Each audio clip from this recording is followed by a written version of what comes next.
Ooh, alright, let's see. Are we on? Hey everybody. It's working. Sorry, the RTMP server was giving me some trouble again, but looks like everything is working if you can see and hear me right now. Well, welcome everybody to Paleontologizing. It is great to have you here today. If it's your first time watching, then welcome. My name is Danny Anduza. I'm a dinosaur paleontologist, and I'm here on Twitch trying to do some science outreach the good old-fashioned way, talking to people about science. So as a dinosaur paleontologist, I work with various museums to discover dinosaurs, dig them up, transport them back to museums, clean them, study them, publish them, and talk about them here on Twitch. So today, well, normally I do live streams from my office back in the San Francisco Bay Area, but today, and for the past 3 weeks now almost, been on this big road trip going across the American West and now the Midwest, visiting different museums, visiting different field sites, talking to other paleontologists, and doing live streams whenever I can. Today, I am in the wonderful Burpee Museum of Natural History in Rockford, Illinois, kind of northwest of Chicago, and we're going to be exploring this museum before. It is my first time here. I am very excited. Let's check it out. But let's see who we've got here so far. Jody Fish, Timber, Smorphosaurus. How are you all doing? Let's see. King, HSKAC, thank you so much. Thank you so much for the gift subs. Really appreciate that. 5 of them. Thank you for your support, King. Really appreciate that. Thank you. Yeah. Kia Britt, good to see you. Fall Machine, Linda Needs Sleep, Check Morticia, Black Bat, Great Mango, Caravan, Kodali, Fall Machine, Blue Front, Tawajaya, Anastasia, Cyant Streams, how are you doing? Hump Deezy, who else have we got? Lone Mountain, what's shaking? Good to see all of you. Welcome. Hugan, how is everybody doing today? And Ios, how are you doing? Great to see you too. Hope you're doing well today. Welcome everybody. As I said, I'm here at the Burpee Museum, and I was just sitting on that bench right there getting all the streaming stuff set up. But let's go over here to the front, and yeah, let's start off at the beginning. Seems an appropriate place. We'll check out this display right here. See some local prehistory. So Rockford, Illinois, 470 million years ago. So this is during the Devonian period, looks like. The Ordovician. Yeah. Before the Devonian, before the Silurian even. We've seen a few of these on our trip so far, these giant orthocones. Big old nautiloid cephalopods. Reminds me of a display that we had at Museum of the Rockies. But yeah, this is what this area looked like back then, when most of Illinois was covered by kind of a shallow inland sea. And all kinds of weird and wonderful animals swimming about and anchored to the seafloor there. You see some crinoids, those lovely purple guys. Those are related to things like sea stars and sea urchins. They're echinoderms, and as such, they've got that same kind of radial symmetry. Everything radiates from a central point. We've got some trilobites and snails and things crawling around on the seafloor.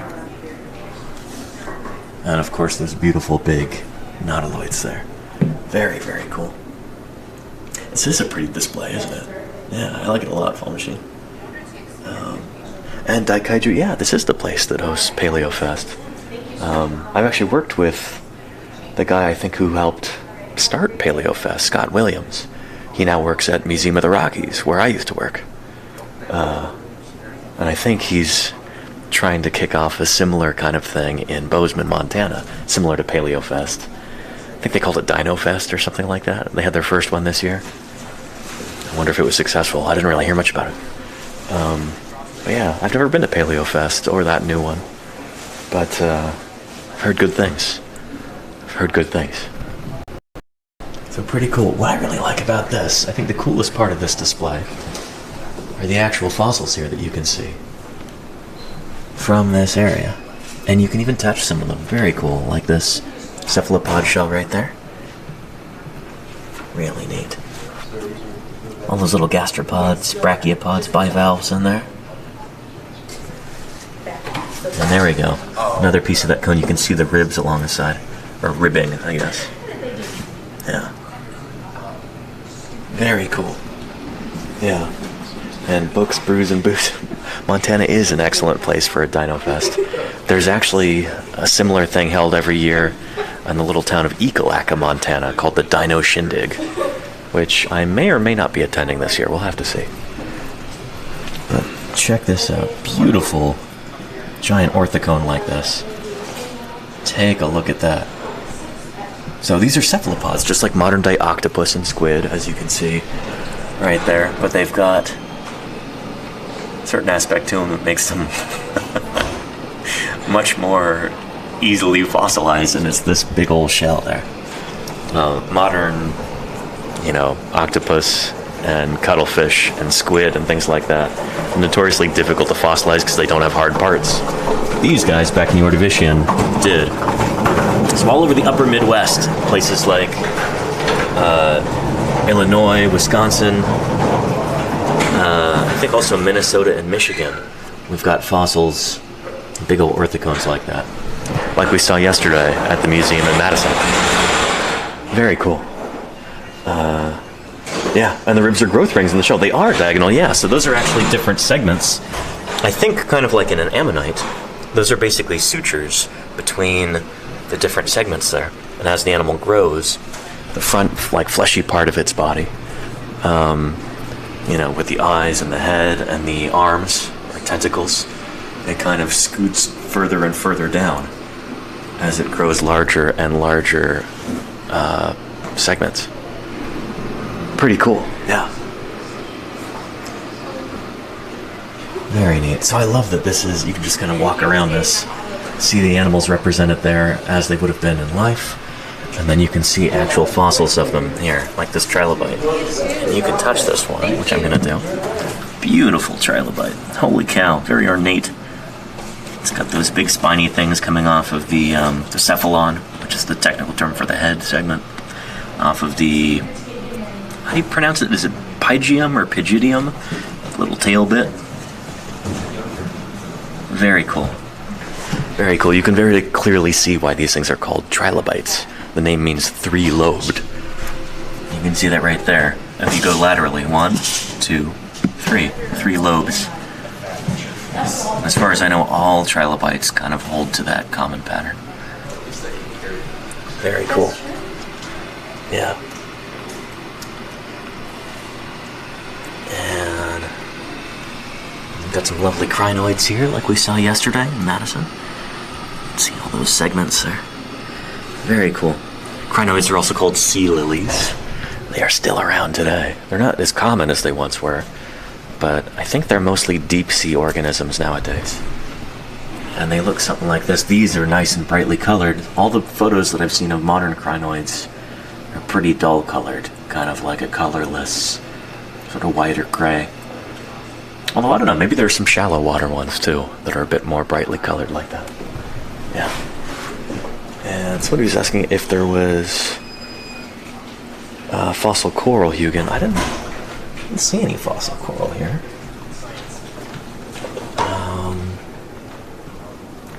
Brachiopod. There we go. There's some fossil coral. Yeah. Take a look at that.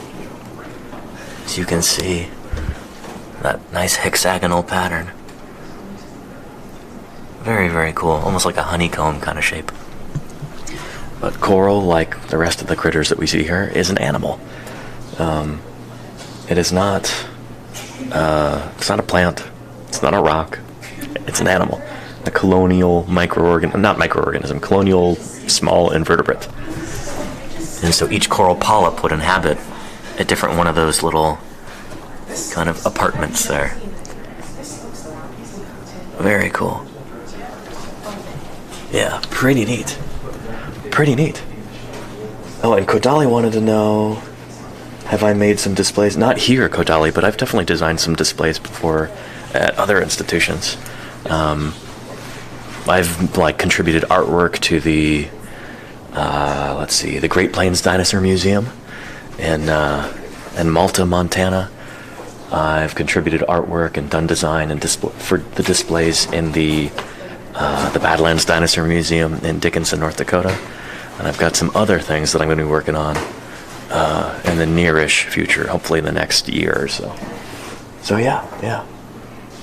And Exesme says you have the best emails. Thank you, I appreciate that. Shoot, you can get them by subscribing. And Exesme, the one with the car is so good. Thank you. That's my car there in the emote under the apatosaur. But yeah. Very cool. Yeah.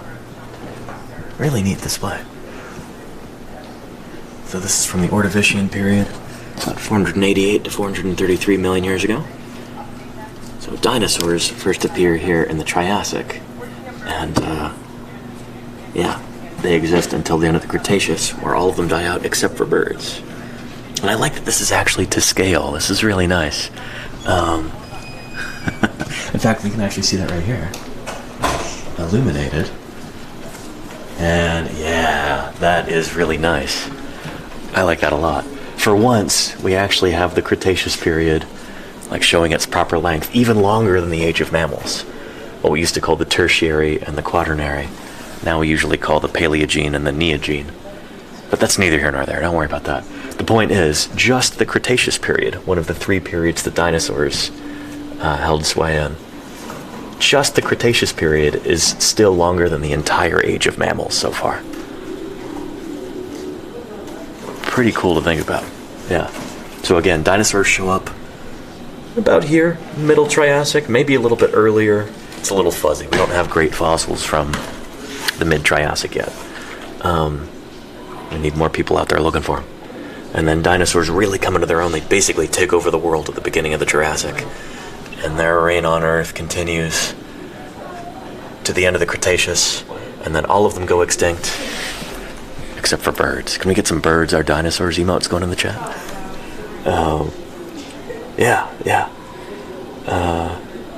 Hopefully we're still on. Let's see here. And Paleo Mom, how are you doing? Welcome. It's good to have you here. Yeah, awesome. This is going to look familiar to many long-time viewers here. That looks like a plaster cast of the Waterhouse-Hawkins Iguanodon model. I've got one of these in my office. So this is what some of the first Victorian paleontologists thought Iguanodon looked like. They only had a few bits and pieces of it back then. Gideon Mantell was instrumental in the discovery and naming of this critter in 1825. It's only the second dinosaur ever discovered, and this is what they thought it looked like at the time. Later on, this is a much more modern representation of Iguanodon right there. Still a little out of date.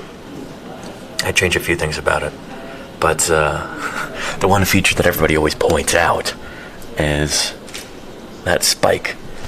Used to think, so I think Mantell, or maybe it was Richard Owen, thought that it was a horn on the nose. They only found one of them.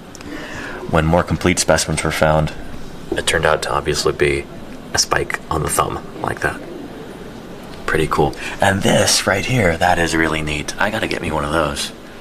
See if I can find files to 3D print that. On the other side, you can see the teeth. That is a jaw fragment of, well, shoot, who can tell me?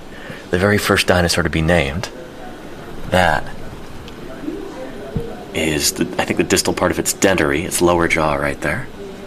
Who is that we're looking at? Who can tell me? The first dinosaur to ever be named. Way back in, I think, 1820. And there you go, Claire Bird, Daikaiju, Mr. Fossil, you got it. Megalosaurus. Megalosaurus bucklandi. And there is our queen. All hail Mary Anning. Yeah. Her rightful place as kind of the mother of paleontology here on this display the very early history of our discipline. Very cool, very cool. Yeah, awesome stuff.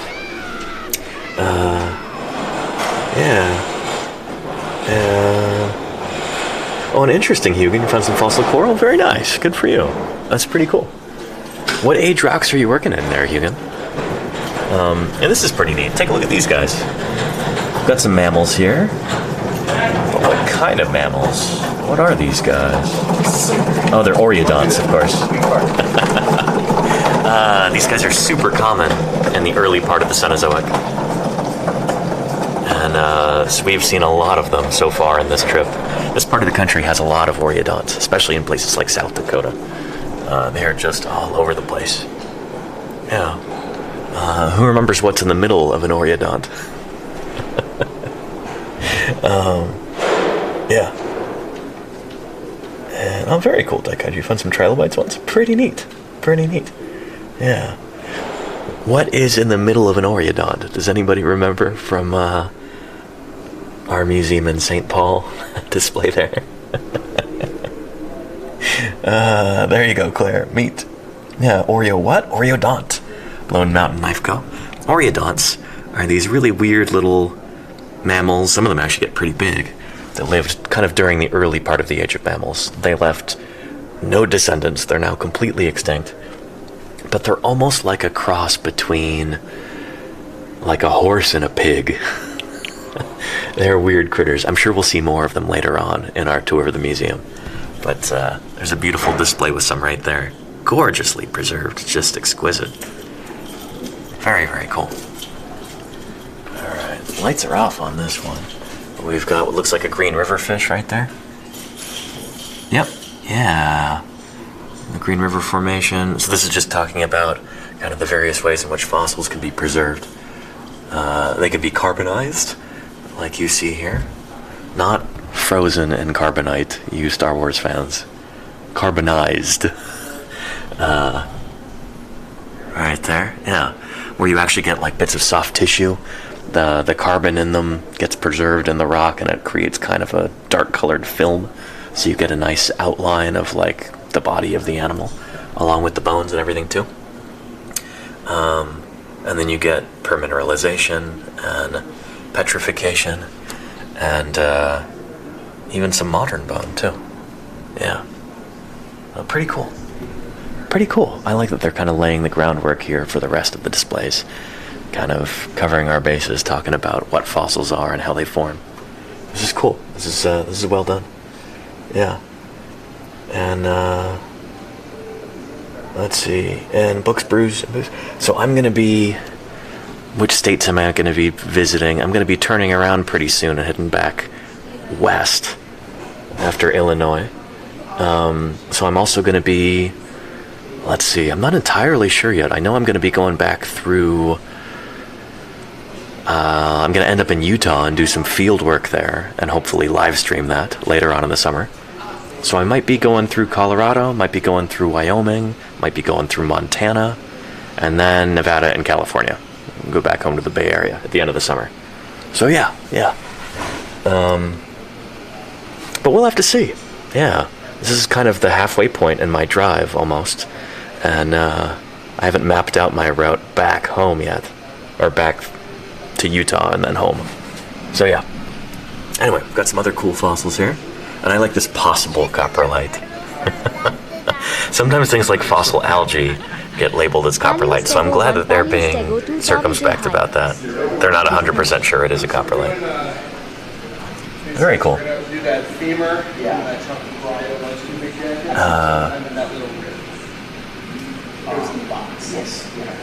Yeah, very cool. We've got some fossil footprints right here, and hang on, is that Stu over there?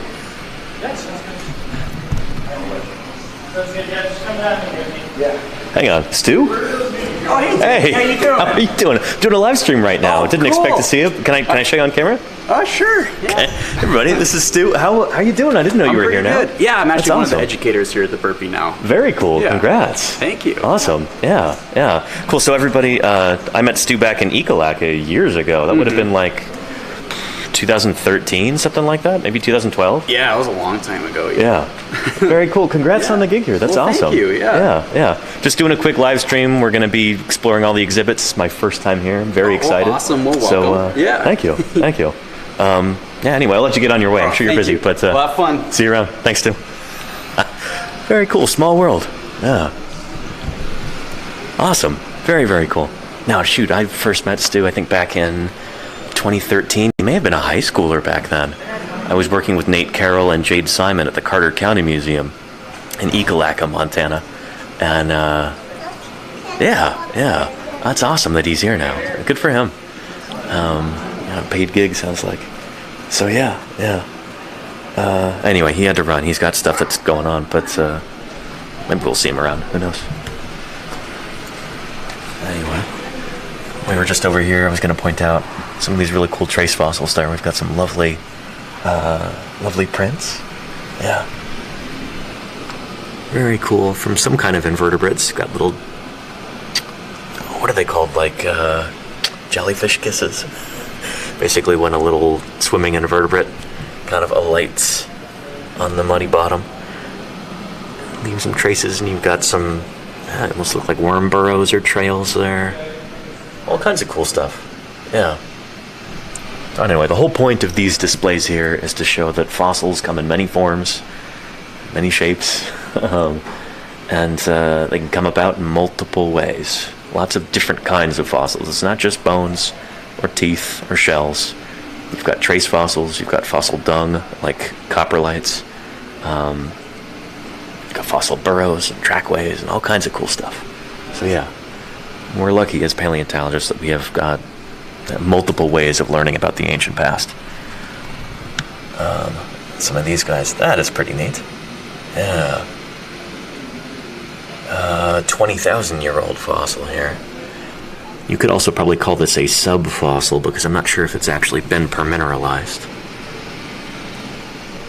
And this is from Rancho La Brea. That's from the La Brea tar pits in modern-day downtown Los Angeles. Yeah.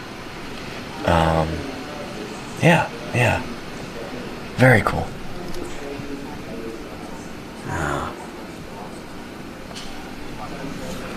Neat stuff.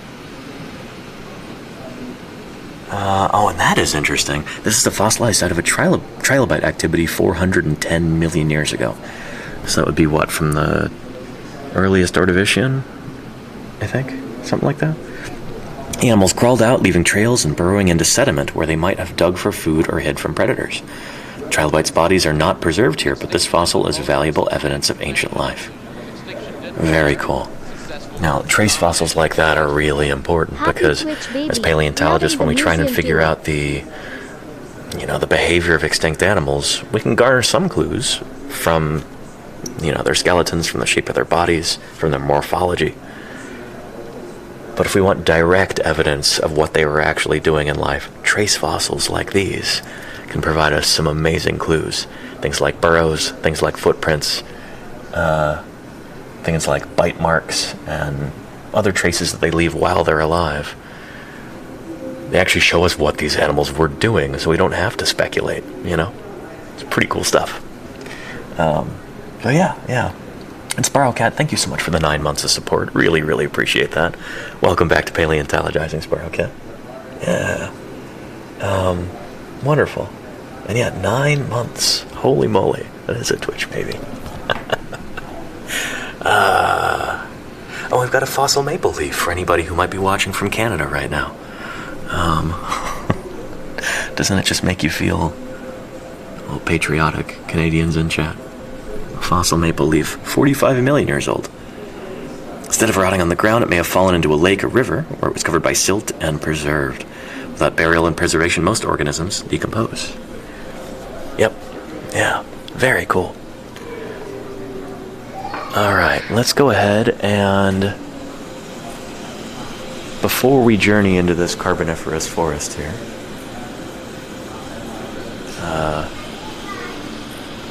let's go ahead and look over here.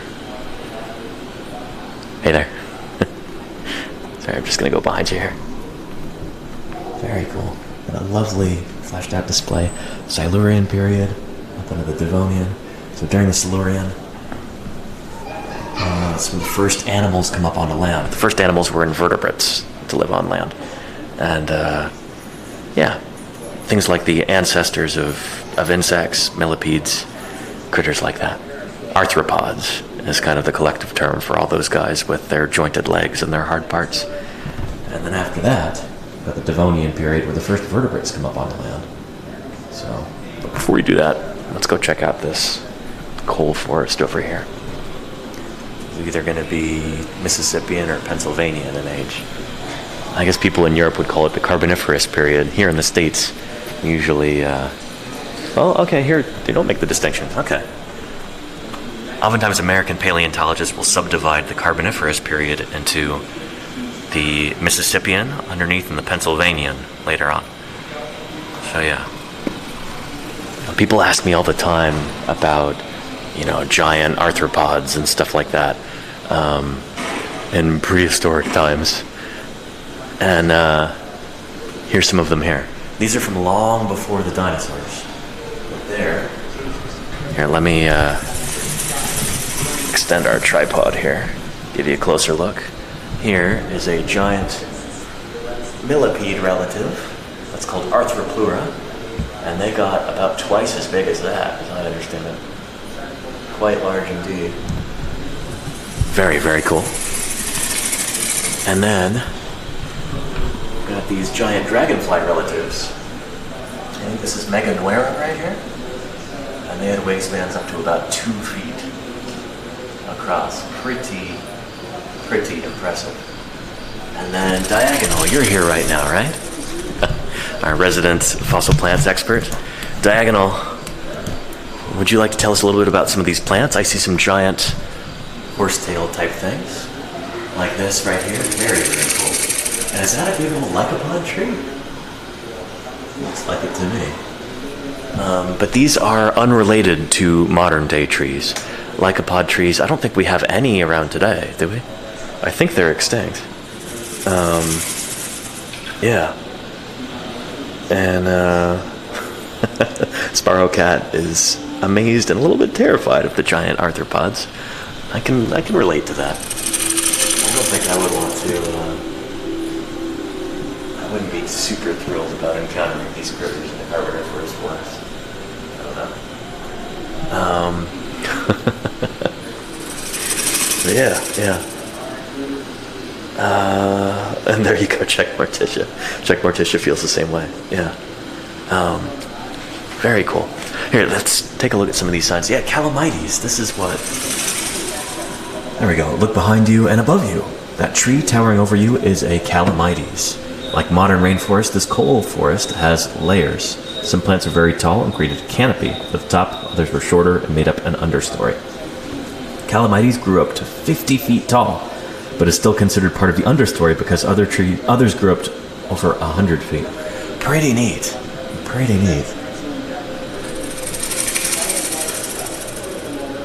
This is really, really cool.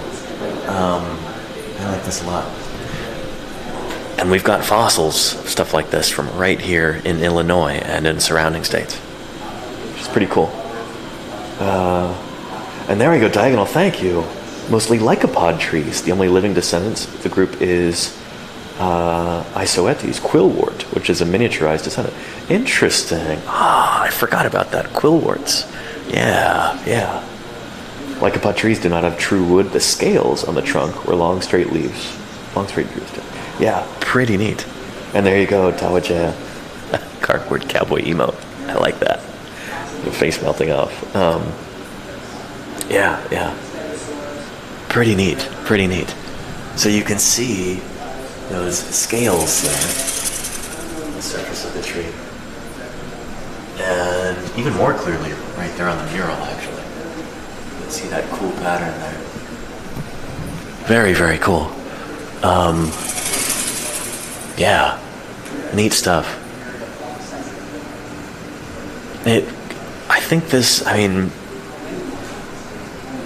It's a nice reminder that tree is not actually a phylogenetic group. Tree is just kind of a catch-all term for like big tall plants. But Yeah, as far as I understand it, there's no like clade called tree, you know? What we call trees are often come from different kinds of plants. There are ones that I think are descended from grasses. There are ones that are gymnosperms. There are ones that are angiosperms. And back during the Carboniferous period, trees were something entirely different. They didn't have true wood, just like Diagonal was saying. Pretty cool. Pretty cool. Yeah. Pro-gymnosperms, that wood like pine, but leaves and spores like ferns. Yeah, Diagonal, very cool. Tree ferns might fall into that category, right? Things like Cyathea or Dicksonia. Dicksonia or Dickinsonia? I forget. No, Dickinsonia is the Ediacaran animal. Dicksonia, I think, is the Dicksonia antarctica, is a modern tree fern. Yeah. Trees are grass with a PhD. Hugan. Yeah, very cool. Yeah, neat stuff. And then Arthropleura, got that critter right there. 8 feet long. I think they got even longer than that. But yeah. So it looks dangerous, but like modern millipedes, it ate plants. Pretty cool critter. Pretty cool critter. Yeah.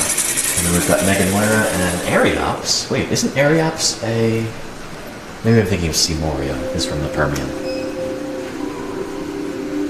Ariops is, No, isn't Ariops from the Permian period? I didn't think Ariops was from the Carboniferous, but maybe it is. Yeah, 295 to 270 million years ago. 300 million years ago for Meganeura. Yeah, I thought Ariops was early Permian. Lived alongside Dimetrodon and critters like that. But here we have Ariops right there. Very cool. It's a really kind of flat-headed amphibian. Kind of like, think of it as a descendant of critters like Tiktaalik.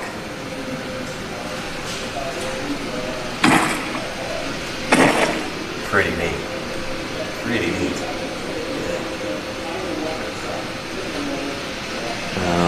And it is Permian. That's what I thought, Diagonal. That's what I thought.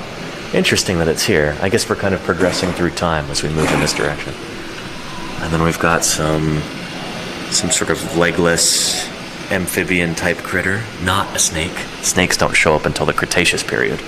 Long, long, long after this. Hundreds of millions of years later.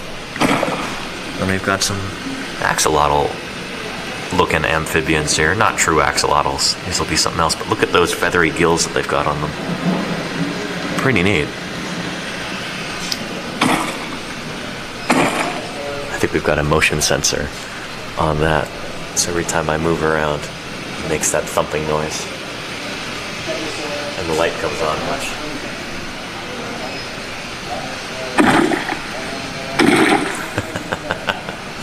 Very cool.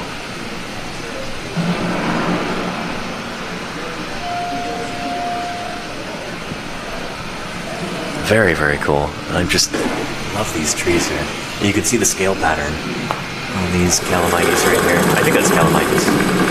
Another giant Arthropleura right there. Big ol'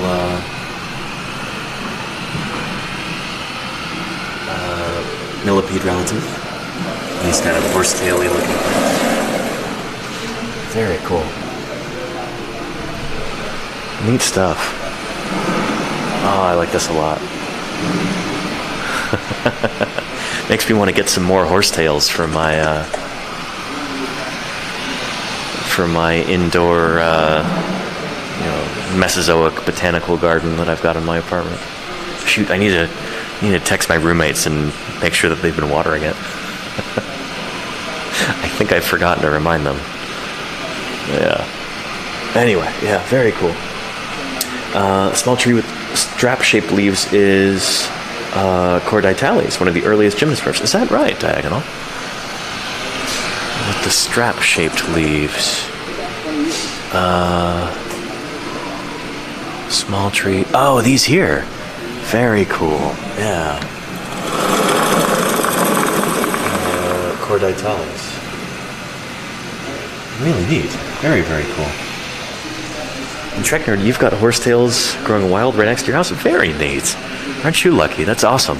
They are very tenacious. If they get enough water and enough sun, they can do really, really well.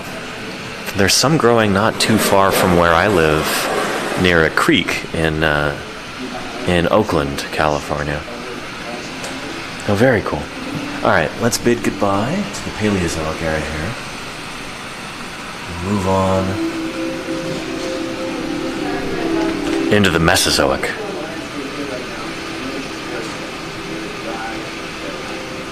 Or, I'm kind of wondering, it looks like we've got Cenozoic stuff up above, because I spy a Smilodon up there. Maybe we want to go upstairs first, and then our grand finale will be dinosaurs. I think that's appropriate. Yeah. Very cool. Yeah. Let's go upstairs, and we'll kind of eat our vegetables first. Look at those mammals, and then we'll get to the dinosaurs. We'll get to my wheelhouse, the things I actually work on. So, up in time here, and let's go up this way.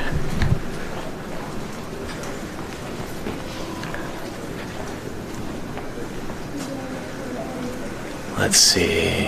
I think we want to go around this way, actually. Okay. Here.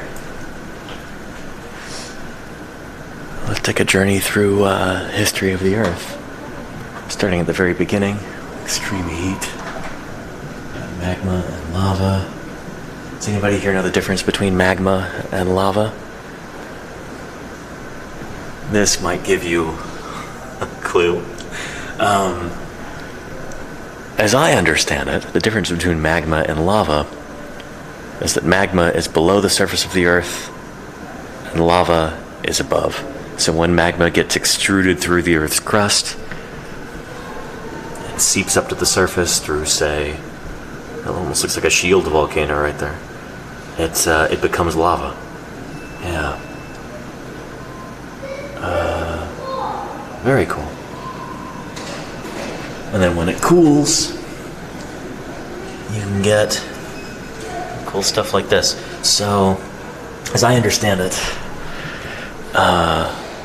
lava that reaches the surface and then cools very, very quickly can become volcanic glass. It's nice and smooth, but if it takes a long time to cool, and there's more time for the air that's inside of it to come up and reach the surface, like come out of it like that and produce all these air bubbles, and that's where you get this. Rocks like pumice are very, very like slow cooling lava. There's plenty of time during the cooling process for those air bubbles to come out and form those pores. Pumice, as far as I know, is the only rock that floats as well. It is less dense than water because of all the air that gets trapped in those bubbles. Cool stuff. Very cool stuff. Yeah.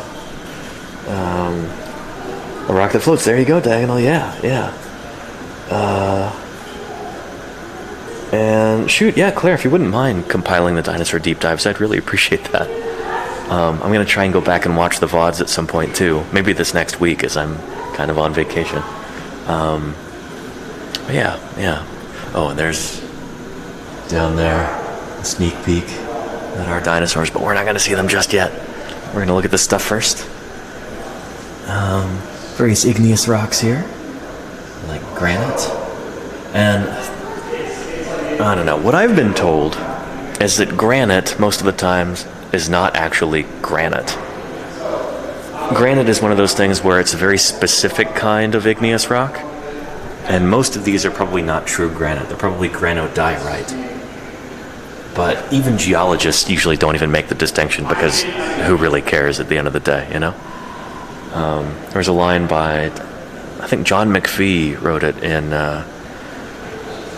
Basin and Range or something like that. The geologists say granite, so they say granodiorite in church and granite everywhere else, basically. Like when you're trying to be very prim and proper, you would say granodiorite. But in casual conversation, it's granite, who cares? But yeah, very cool. Quartz and feldspar and mica. Really neat, all igneous in origin. And then we've got obsidian over here, volcanic glass. This is magma that cooled very, very quickly. So you get that nice smoothness to it. That's why it's called volcanic glass. And obsidian is really important to people who are building, making spears and arrowheads and things like that. Because it cleaves in such a way that it has very, very sharp edges to it. And,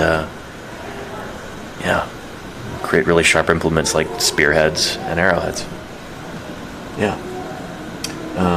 And you like mica. Mica's weird. Yeah, I do too, Kate and Leah. Yeah. Very cool.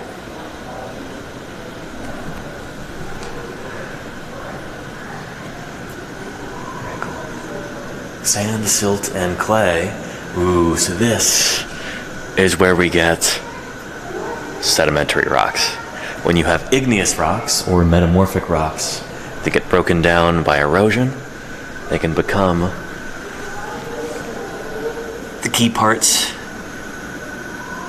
in sedimentary rocks. Sand, silt, clay, sandy clay loam, topsoil, silt loam. And you've got those same elements in there, like mica and quartz and feldspar. Just in a slightly different form. And then you get things like calcium carbonate, which is what limestone is made out of. Very cool.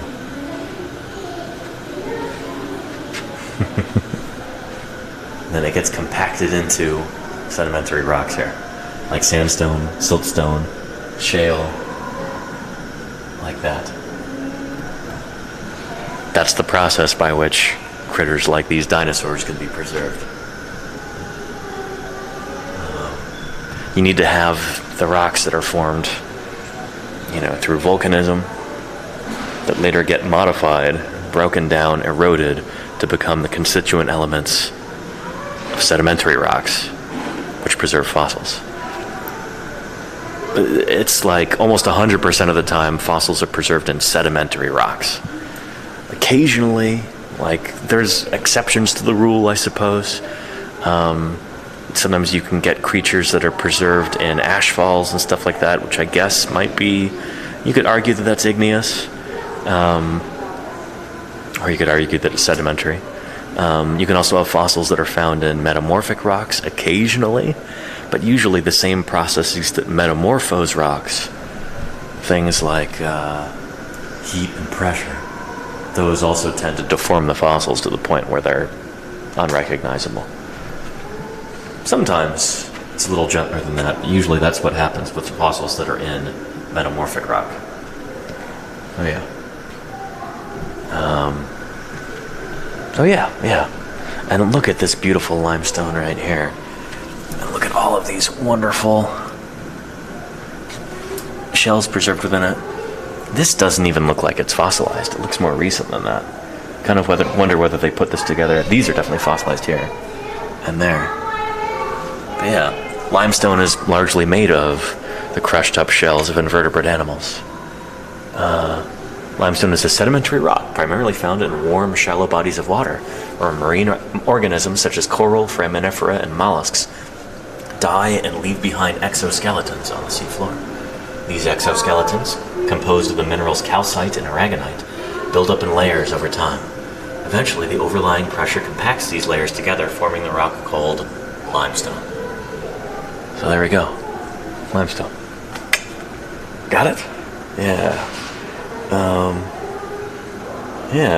Dinosaur Dave, your hometown is built on metamorphic rock in continental scrape. Holy cow, Dinosaur Dave. That's some interesting geology you've got going on there. How often are towns built upon metamorphic rock? It's probably the least common of the three. Metamorphic, igneous, and sedimentary. And then, here's some marble. I guess there's a lot of places in the Mediterranean that might be built on marble substrate. Very cool. Yeah. Pretty neat. So marble, I think, is metamorphosed limestone. Yeah. Pretty neat. So I guess in a way you could say that some marble is also made of fossils. I think that's right. Anyway. Interesting font choices here. This is cool. I like this stylized. Yeah. What are we looking at here? Oh, let's check out some of the local geology here. Push the button. What is this about?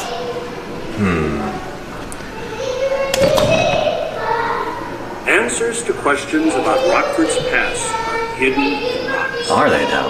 But how can rocks tell us about the past? Let's take a trip through time and see how they can reveal lost worlds. This is neat. I like this. Begin over 1 billion years ago, long before there even was a Rockford. Wow. What does this area look Can you like? imagine a world without a Rockford? We'll need a rock that's over 1 billion years old. We'll drill half a mile underground to collect a sample. Here we find granite.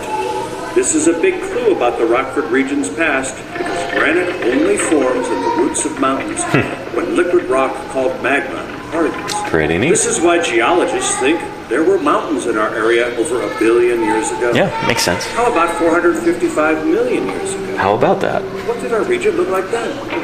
Again, we'll look at a rock. It's under a shallow sea. This is dolostone, a rock that's made up of the skeletons of tiny sea creatures. And look at this. These are fossils, preserved remains of creatures that once lived right here. This tells us there must have been a sea in our area 455 million years ago. Fast forward to 200,000 years ago. What did Rockford look like then? This rock looks That's a fairly big jump. but it's actually been on an incredible journey. There we go. Yeah, It's from glaciated. Wisconsin. So how did it get to Rockford? Take a look at these scratches. They were made when a glacier, a big flowing sheet of ice, picked up the rock in Wisconsin and carried it all the way to Rockford, where part of the glacier melted and released the rock.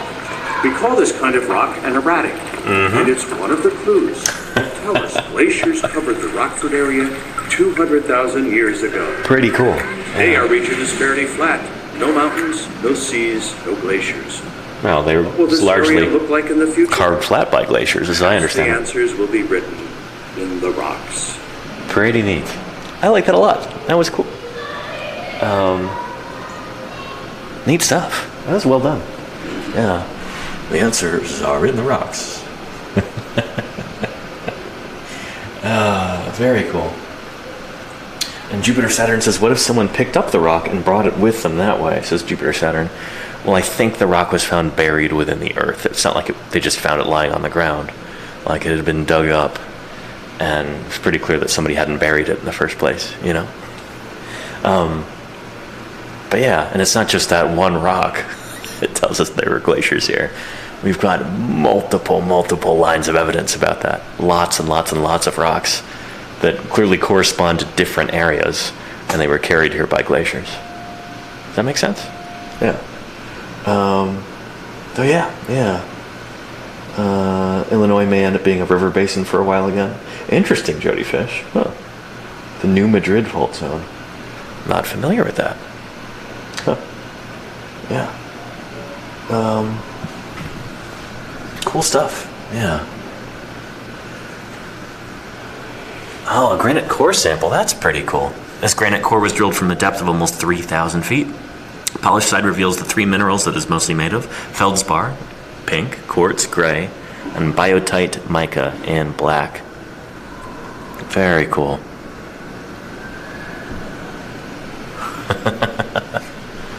Pretty neat. And you can see the cross-section right there. This is one half of a cylindrical core. Pretty neat. Yeah. Oh, and this is neat. Crust. There's another word for this, I believe. When I was in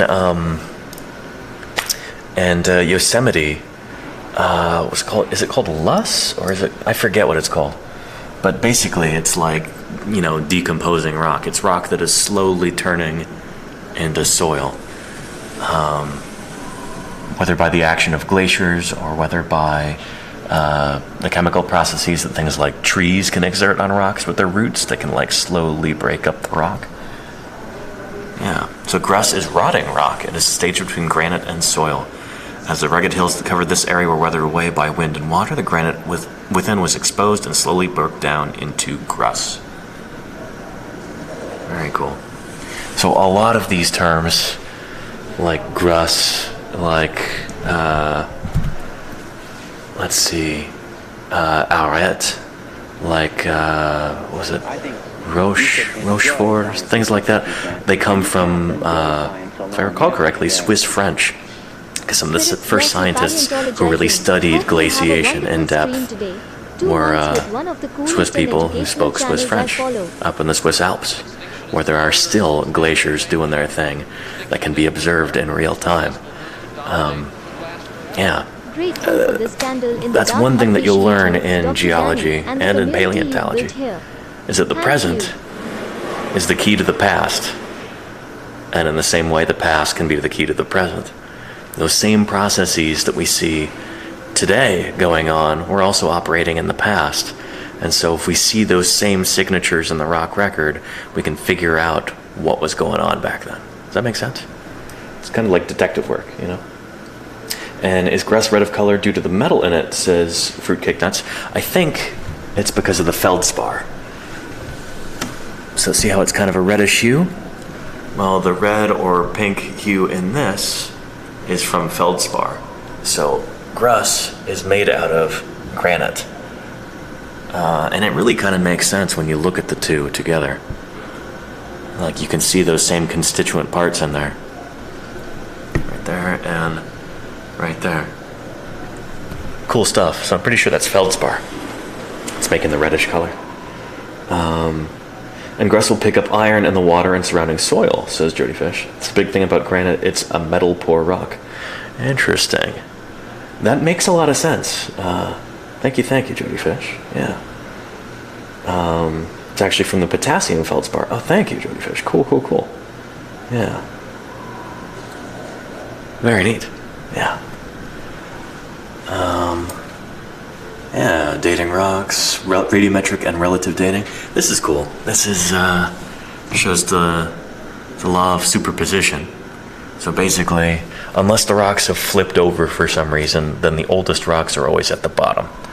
That's how it works with stuff like this. With sincere older toward the bottom, younger toward the top. Thank you very much. So that's basically relative dating.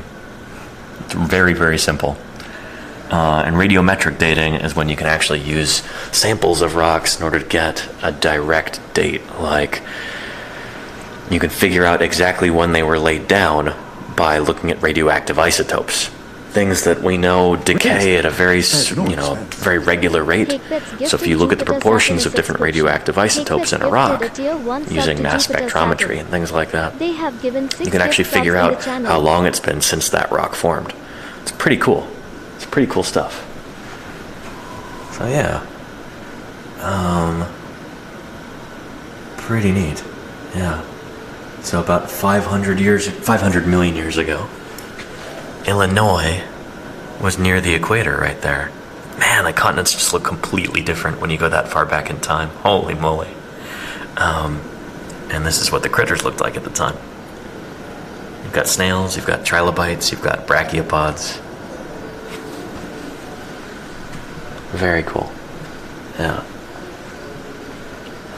There's a kind of a wonky looking trilobite there. Are those its eyes? Maybe those eyes got chipped off. Maybe they're supposed to be raised because it looks like it's broken there. Very cool. Trilobites and crinoids. And yeah, some algae up there. Look at that. Very cool. An algal colony there. Yeah. Oh, and this is introducing the idea of an index fossil. Index fossils they're basically fossils that can be used to tell how old a certain rock was. Because if we know that a certain organism, like this kind of algae, it's called dasyclad algae, if we know that it's only around for a certain amount of time, well then that gives us a clue, oh, it's in these rocks, those rocks must be from that time. You can also test that, and we have many, many times. Anytime you've got an index fossil, it's that hypothesis is constantly being tested, and once it withstands that test enough times, it just becomes a really neat clue for like, oh, these rocks are this age because they have this kind of fossil in it. Cool stuff. Yeah. Geology is pretty neat, Jupiter, Saturn. It really is. Yeah. So here's some cephalopods, relatives of modern-day squid and octopus and cuttlefish. This is a big old orthicone, it looks like here. Big old nautiloid. So basically a squid in a cone, and you're looking at the cone right here. Very cool. Yeah.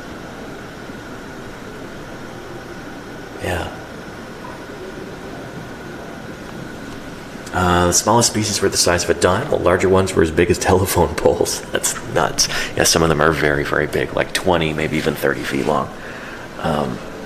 Crazy. And it makes me wonder, how many species would there have been that didn't have hard parts like this, And how would we know? Because usually it's just the hard parts that we have. They're shells. I wonder how many species of like squid-like ones there were, or octopus-like ones, that didn't have those hard parts for us to find. I don't know. I don't work on invertebrates. It's probably a silly question. If we were to talk to a specialist, they'd be like, oh, well, we know this and we know that because of this and that. I don't know. I'm ignorant of that. I work on dinosaurs, everybody, Yeah. Very cool. Yeah. And this fossil-filled slab is a snapshot of the ancient sea floor, according to the sign. It shows the amazing variety of marine life in our region during this time. And look at that, yeah. Got these, what look like bivalves or brachiopods. Just a pavement of different bits of different animals. I see what look like, might be crinoid segments in there. What look almost like, could almost be little bones there. Although 455 million years ago, I'm not sure if they're bones. We've got some burrows. We've got a marine snail. Look at how smooth and beautiful that coil is. Very cool. Different from an ammonite that has those different, the sutures in it between the different segments. And a snail doesn't have that. Yeah. There's some clams and a snail. Very, very cool. Yeah. Pretty neat. Again, just astonishing that we can know anything at all about what was going on hundreds of millions of years ago in this area. So I love that this is kind of focusing on the local region, on northern Illinois, the Rockford area. I can just imagine, field trips full of kids coming here and learning about, what their area was like hundreds of millions of years ago. That's pretty cool. I think that's one way to encourage local pride. Let's be like, yeah, the area where I live, used to be a shallow tropical sea 500 million years ago. And we know that because very clever people in our area have found these fossils and interpreted them and used these clues to figure out what was going on here so long ago. That's pretty neat. Yeah.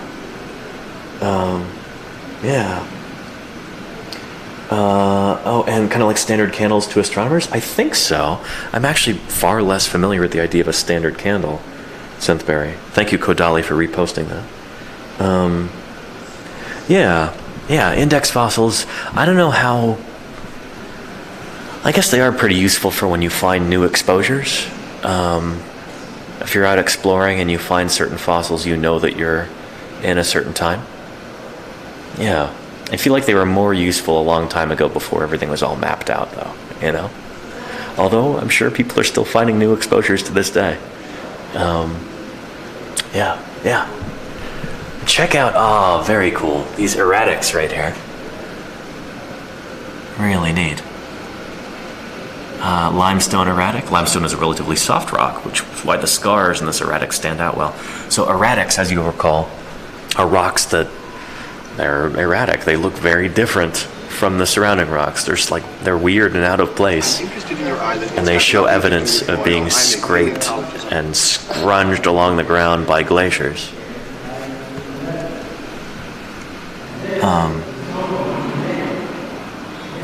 Pretty neat.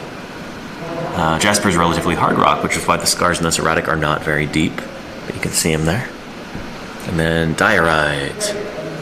This rock looks like it's rusting because it is. There's iron in this erratic, and when it's exposed to water and oxygen, the iron begins to rust, forming a brown crust on the rock surface.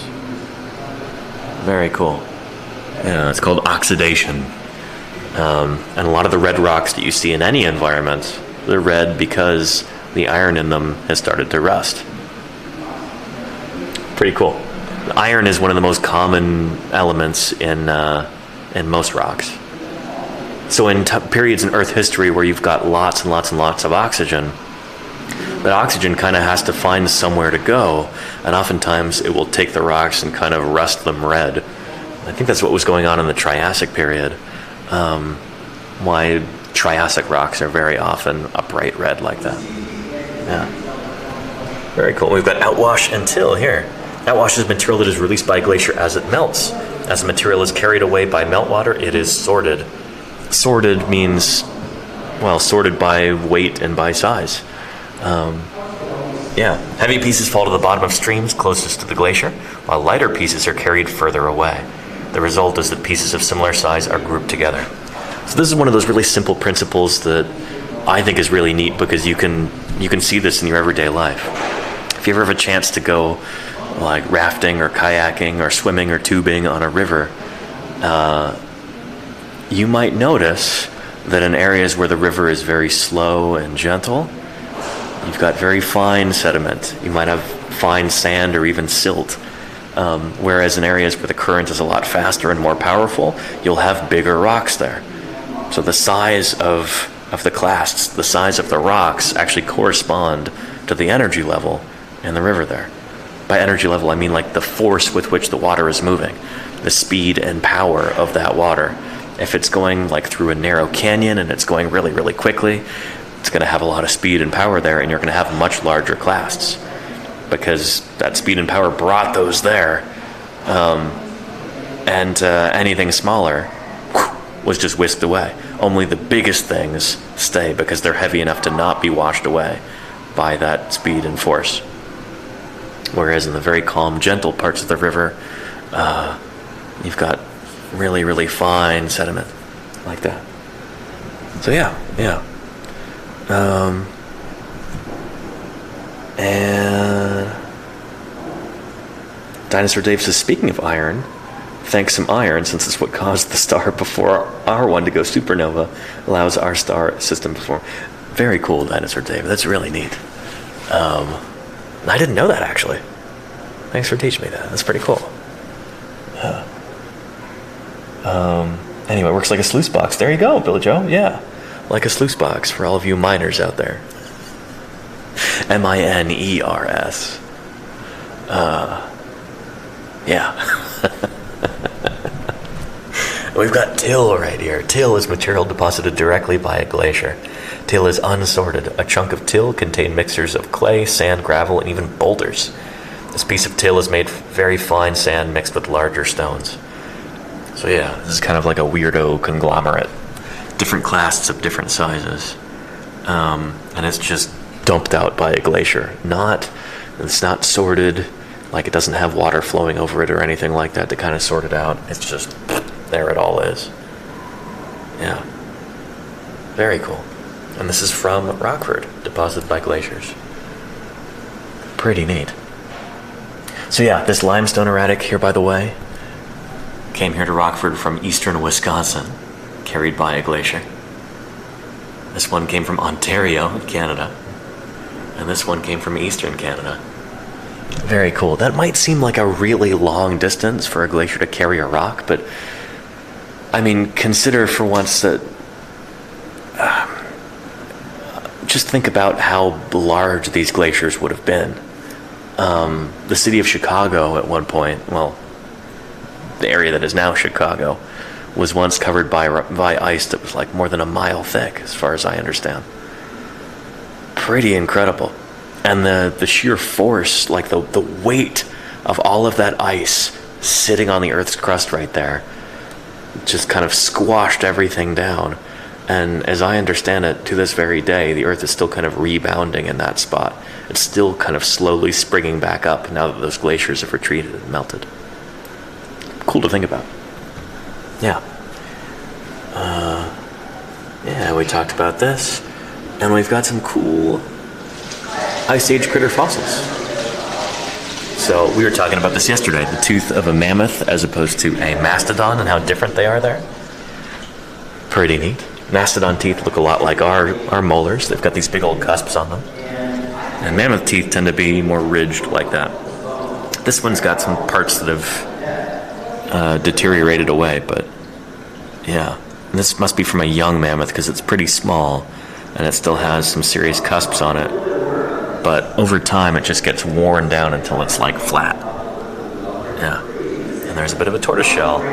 I would recognize that anywhere. That's a very turtle-y texture in there. Just like the turtle shells that I found in the Hell Creek and in the Judith. Yeah. Pretty cool. From Montgomery County, Illinois. Yeah. This reptile could not have survived freezing temperatures, which tells us that the climate was warm between glaciers. Possibly similar to the Gulf Coast. Pretty neat. Pretty neat. Yeah. Well, cool. Really awesome to see this kind of thing here. To see such attention paid to the local geology. Teach people about the history of the place that they live in.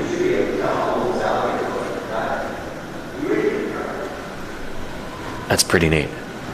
Now I'm going to heat those hydrates that I've been getting with this drinking fountain right here, so stand by, everybody.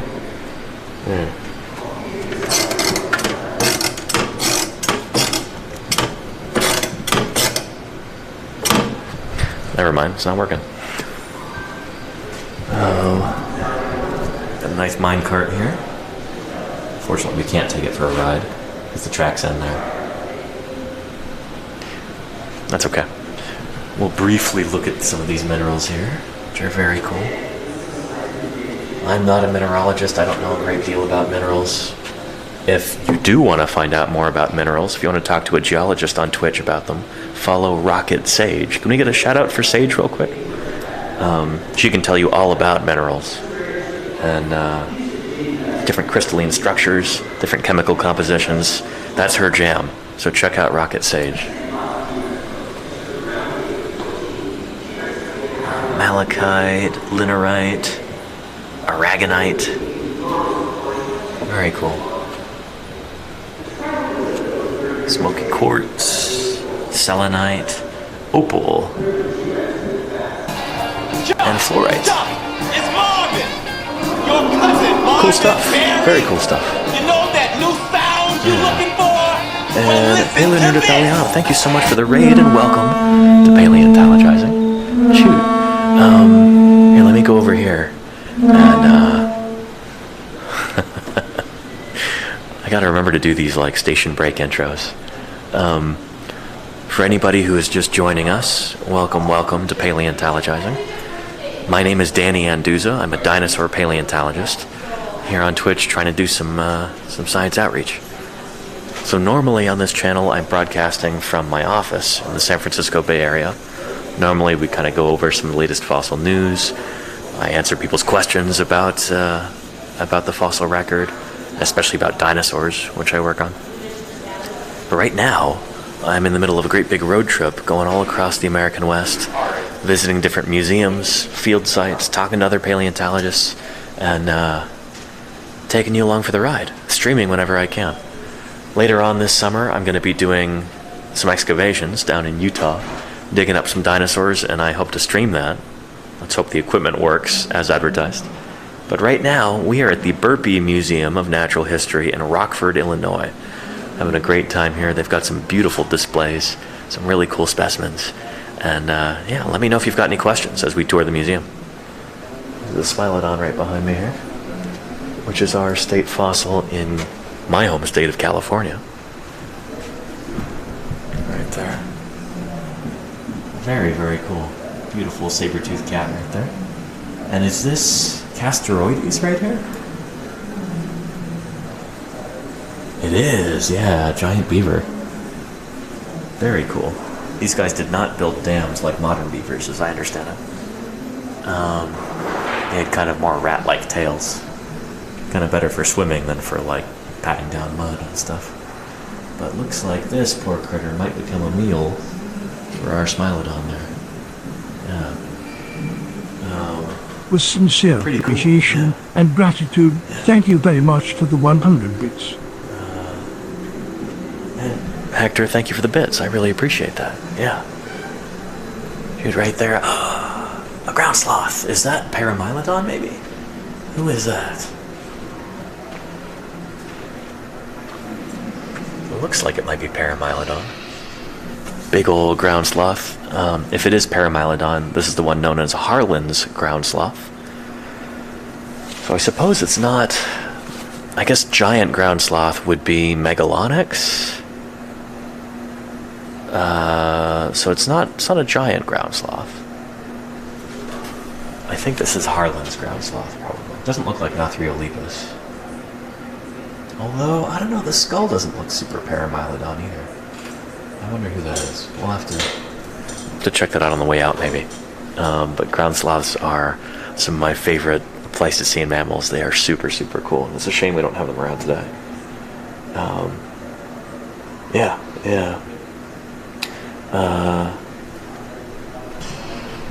Yeah, and let's take a look at some... Oh, this is neat. I like this juxtaposition here. Head to head.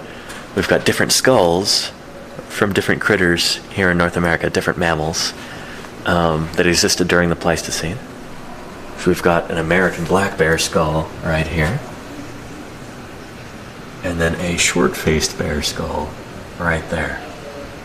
So both of these critters existed during the Pleistocene, like the last ice age, you could say.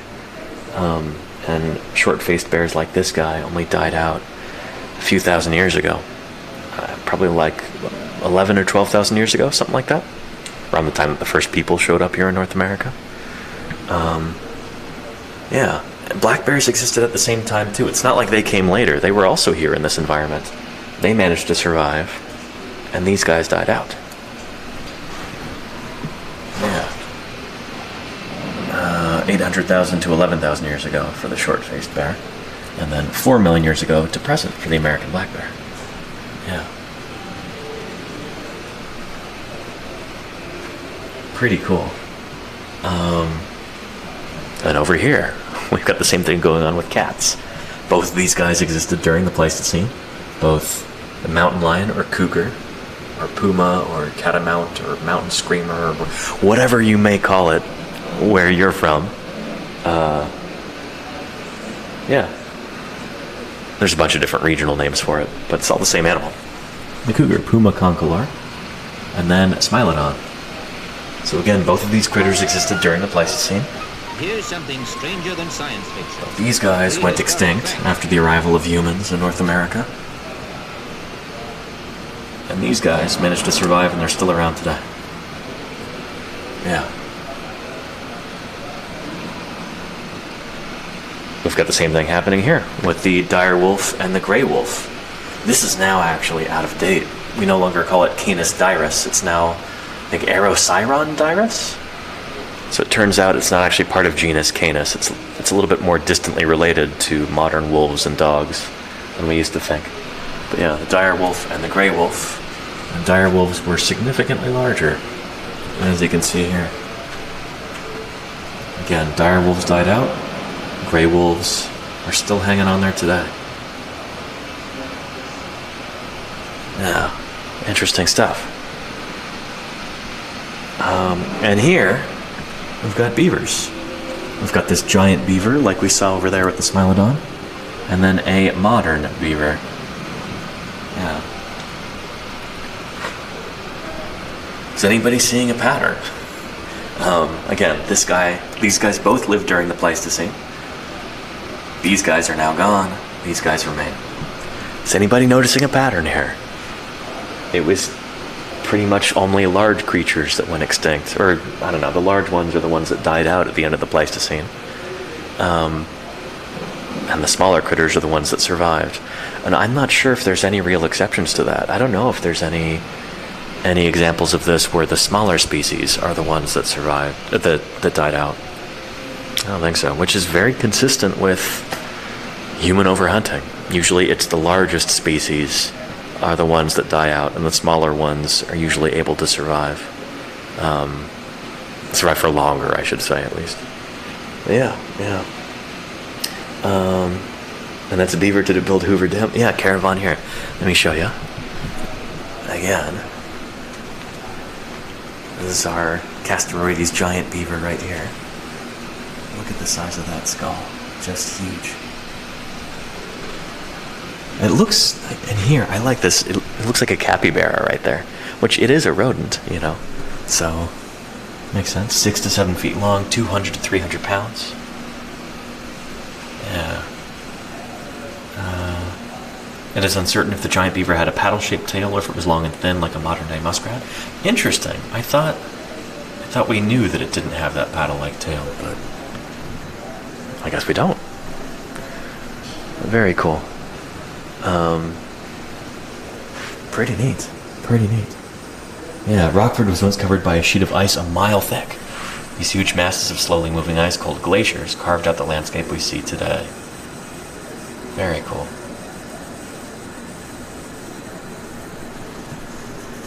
Neat stuff. Yeah.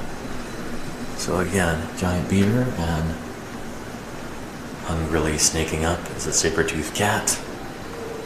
Smilodon. Check him out. Yeah.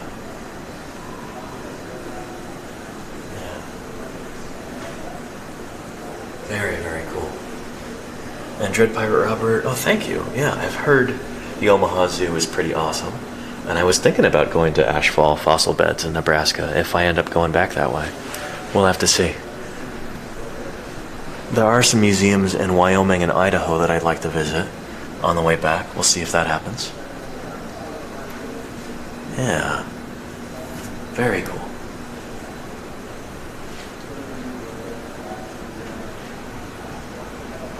There you go, Trek Nerd.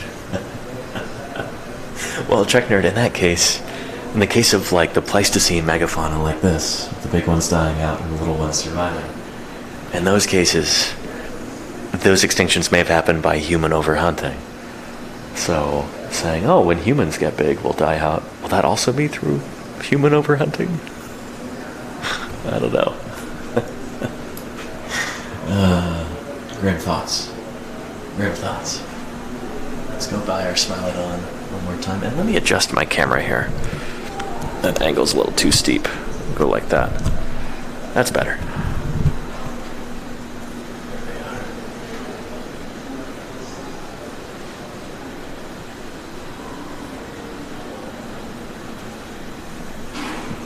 Very cool. And, oh, and this is neat. Yeah. This is what we were talking about with the mammoth versus mastodon teeth. Mammoth teeth, nice and flat like this. Mastodon teeth, big old cusps on them. Almost like on human molars, except more so. Yeah. These critters, superficially, they might look pretty similar to one another. Columbian mammoth and American mastodon, but they were very different in terms of their dentition, their diet. Yeah. So cool stuff. And down there we've got what looks like a mastodon. Or no, is that a mammoth? Yeah, Columbian mammoth. Take a look at those teeth. Very cool. We'll walk by these on our way out. But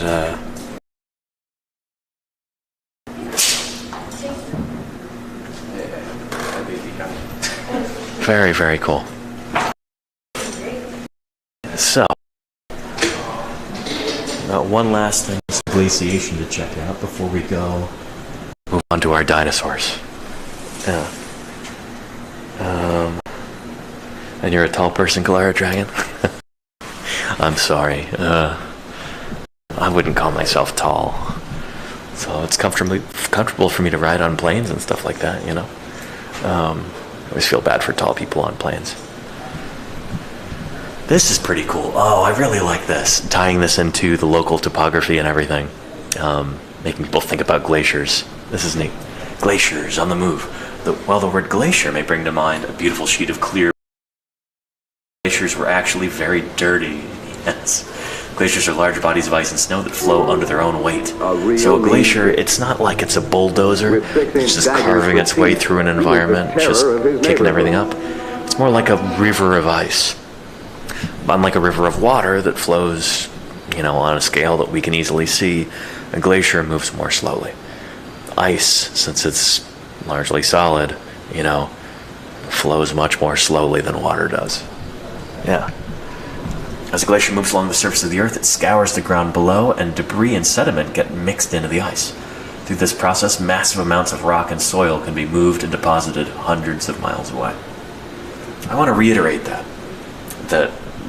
the ice in glaciers is not cool and clear and blue, and, you know, it doesn't look like a big ice cube that you might have in a glass of water. It's, you know, it's full of dirt. I don't know. I think that's a misperception that the Ice Age movies really didn't help with. They've got some glaciers moving very, very quickly in that film, and they're like, you know, stark white or blue ice, very clean looking. Real glaciers are not like that usually. Yeah. This is pretty neat. During the Pleistocene, a massive glacier called the Laurentide ice sheet covered most of Canada and the northern United States. It was responsible for creating the landscape that we see in our backyard today. In fact, the glacier was so heavy and powerful that it was able to carve out what we now call the Great Lakes. So yes, the Great Lakes. And what are they again? Michigan, Huron, Superior, and Erie. If you ever want to remember those, there's a neat little mnemonic. It goes like this. L. Lake Michigan. L for Lake Huron. L for Lake Superior. And L for Lake Erie. There you go. Now you'll never forget. But yeah, all four of those Great Lakes carved out by glaciers. And we can actually see evidence of those glaciers in modern landscapes. So yeah. Very cool. So here's moraines. So moraines are from the end of a glacier. So they're kind of like the you know, as the glacier is moving along, it is kind of a little bit bulldozing the earth. And also just kind of like dumping stuff on to the end. Almost like a conveyor belt. That's a moraine. Terminal moraine is how I always remember that. So yeah, melting glacier, direction of glacial flow, and there's the moraine there. So stuff is both being kind of bulldozed forward a little bit, but also things are moving through the glacier and then being deposited at the end where it terminates. Moraines are formed during periods of warmer temperature that cause the glacier to start melting at the same rate at which it is flowing. As the leading edge melts, the sediments within the ice fall to the ground. And because the glacier is still flowing, it continues to bring more sediment-rich ice to the front. All this sediment creates a ridge around the perimeter of the ice front. Yeah. Oh, and hang on a second. Are we still connected here? Let me make sure. We are still good. Yep, says we are. Alright, cool. My chat is disconnected for some reason. What is that about?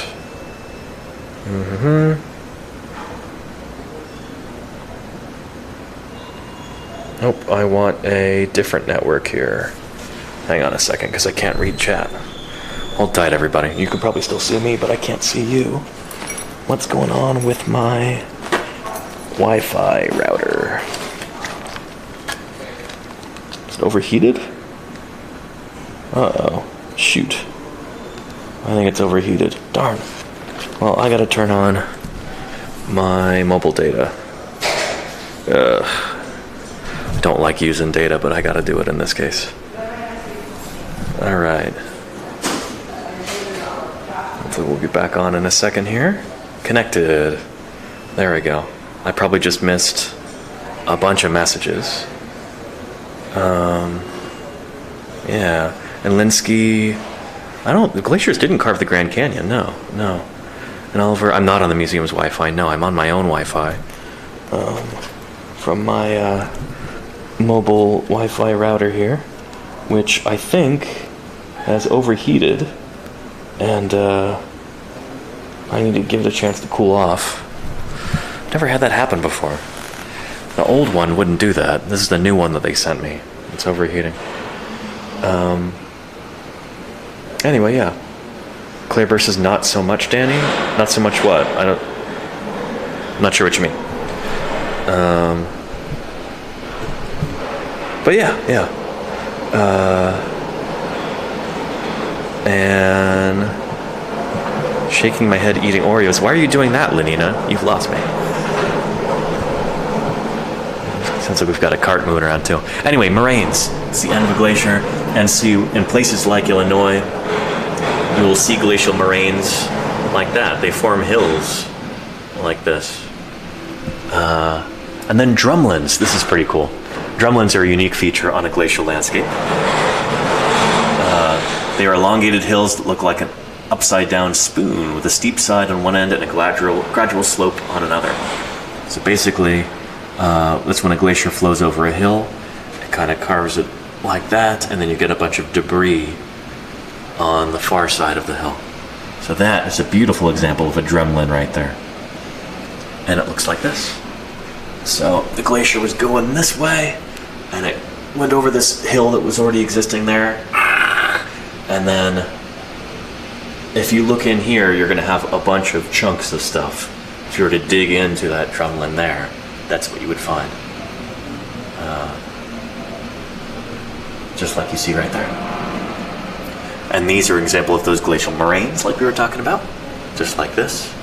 If you're lucky enough to visit Yosemite National Park in California, you will see all of these features there. This is really cool stuff. Yeah. And Lenina, I know that's how you remember the Great Lakes. I was just kidding. But yeah. And kettle lakes. These are really neat. If you look at an aerial photograph of a region that was once occupied by a glacier, you will often notice many small ponds or lakes. These are referred to as kettle lakes. So, do we have any Minnesotans here in chat? Your state is known as the land of 10,000 lakes. There's actually far more than that, as I understand it, and those are kettle lakes formed by glaciation, just like this. Kettle lakes form as the glacier recedes. Large blocks of ice break off of the glacier and sit there. As the glacier continues to melt, sediments flowing off of the glacier build up around the ice block and on top of it. Finally, the block melts away. So here we go. We've got a block that breaks off. It just kind of sits there, and then over time, sediments flowing off the melting glacier and cover the ice block. Ice melts and sediment sinks down. Sediments collapse and form a bowl, and you get these kettle lakes like that. Very cool. Sediments around it collapse, leaving a depression that can fill with water and become a pond or a lake. That is why there are so many lakes in places like Minnesota and Wisconsin and Illinois and Michigan. And to a certain extent, probably northern Indiana too, I would guess. And Esker, a river ran through it. Very cool. As glaciers move, cracks occur within the ice. During warm periods, the surface of the glacier melts. Water flows into the cracks. Over time, rivers and streams form within the glacier itself. And you get basically something like this.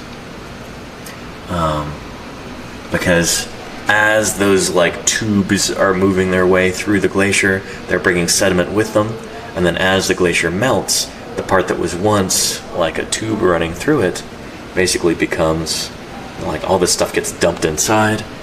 And that is the result, kind of a raised area like this. I'm guessing this might be kind of easy to confuse with terminal moraines like that. But yeah. So I don't know, I guess look for branches and stuff like that where they splay out. Yeah. And then you've got cames here. Depressions form on the surface of the glacier, sediments begin to accumulate within them. So it used to be just a bunch of crud that was up here on top of the glacier. And eventually, as the glacier melts, you end up with those cames there. Very cool. Yeah. So there you go, all you Midwesterners watching right now. The next time you're driving along the highway and you notice, hey, this big flat area, and then, what is that going on? Or where did those lakes come from? Now hopefully you have some kind of an idea. Or at least you know that you can look that up and see what geologists have figured out about that area. Yeah. Very cool. Yeah. And let's see here. Let's go ahead and continue on. We've got stuff upstairs before we get to our dinosaurs. Although, what time is it now? Take a quick look up here.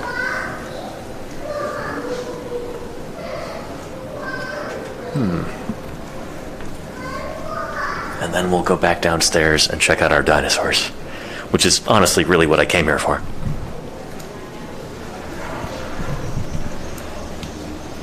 Oh, this is going to be kind of modern natural history stuff.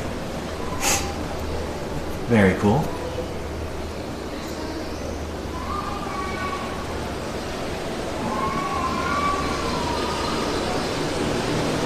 Oh, look at these guys. Oh, kitty. Got some beautiful lions and some big old antelope there. What are these guys? They're not oryx or eland. They might be oryx. What are they? African lion. And I think that's a gemsbok back there. The straight horns.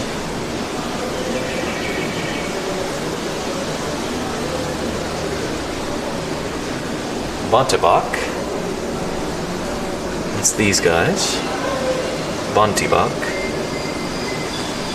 It's interesting the variety of different ungulates, especially different antelope out on the African Serengeti. That's not really what we typically see in most dinosaur environments. It's like mammals have kind of a different way of diversifying and taking up different niches. Check out this beautiful crocodilian here. Who are you? An American crocodile, is that right? Very cool. Not an American alligator, an American crocodile. Crocodilus acutus. Very, very cool. So these guys used to be super widespread around the Gulf of Mexico, and then I think they nearly went extinct back in the 1970s. But with some concerted efforts toward conservation, they're starting to make a comeback. A friend of mine, Ashley Ferguson, actually worked with American crocodiles in Florida at the Turkey Point nuclear power plant. There's a population of American crocodiles there that like to build their nests and raise their young. They're in the cooling ponds for the nuclear plant. So yeah, pretty cool. I did not expect to see an American crocodile here today. What's going on with those little teeth in the front? That's really weird. This guy's probably got some kind of deformity there.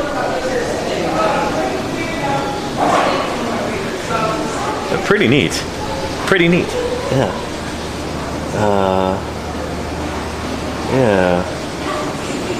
And Mr. Fossil, no, I just need to keep the router outside of the pouch that I have here, and that should prevent it from getting too hot. In fact, let's check on that and see if it's cooled off. To the point where... to the point where it's usable. Let's see here. There we go. Let's turn it back on. Good. I just gotta make sure that... Here, I think I can slot it into this part here. If I detach that, I snake this through the strap and then reattach it. That should probably work.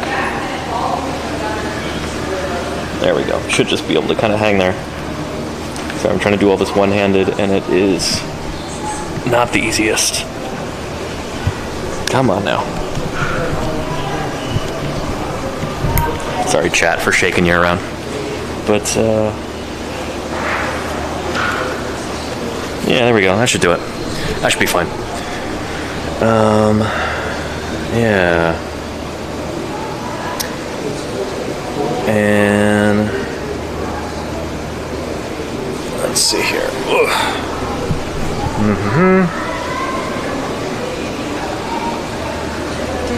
Let's wait for it to connect to the router. Oh, does the drinking fountain over here work? Let's see. Hi, Danny. Sorry, I missed so many of your food travel streams. As I wait for that to connect to the... It does work. Whoa. It shoots a little too far.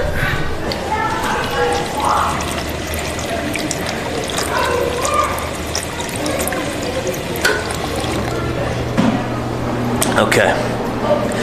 I'm hydrated. Wi-Fi is working. Let me turn off my data on the phone so as to conserve that. And, yeah. Let's go check out the dinosaurs. We've got an hour and 45 minutes to do that before the museum closes. Hopefully that'll be enough time. Let's go see them. There we go.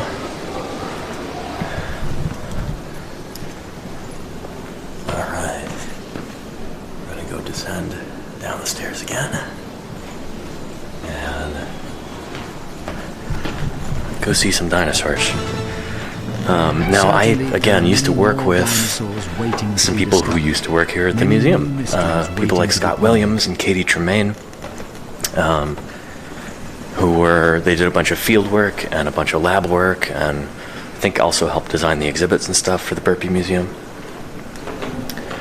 So I wonder if we'll see them in any of the videos or the informational placards or photos or anything like that. We'll go see.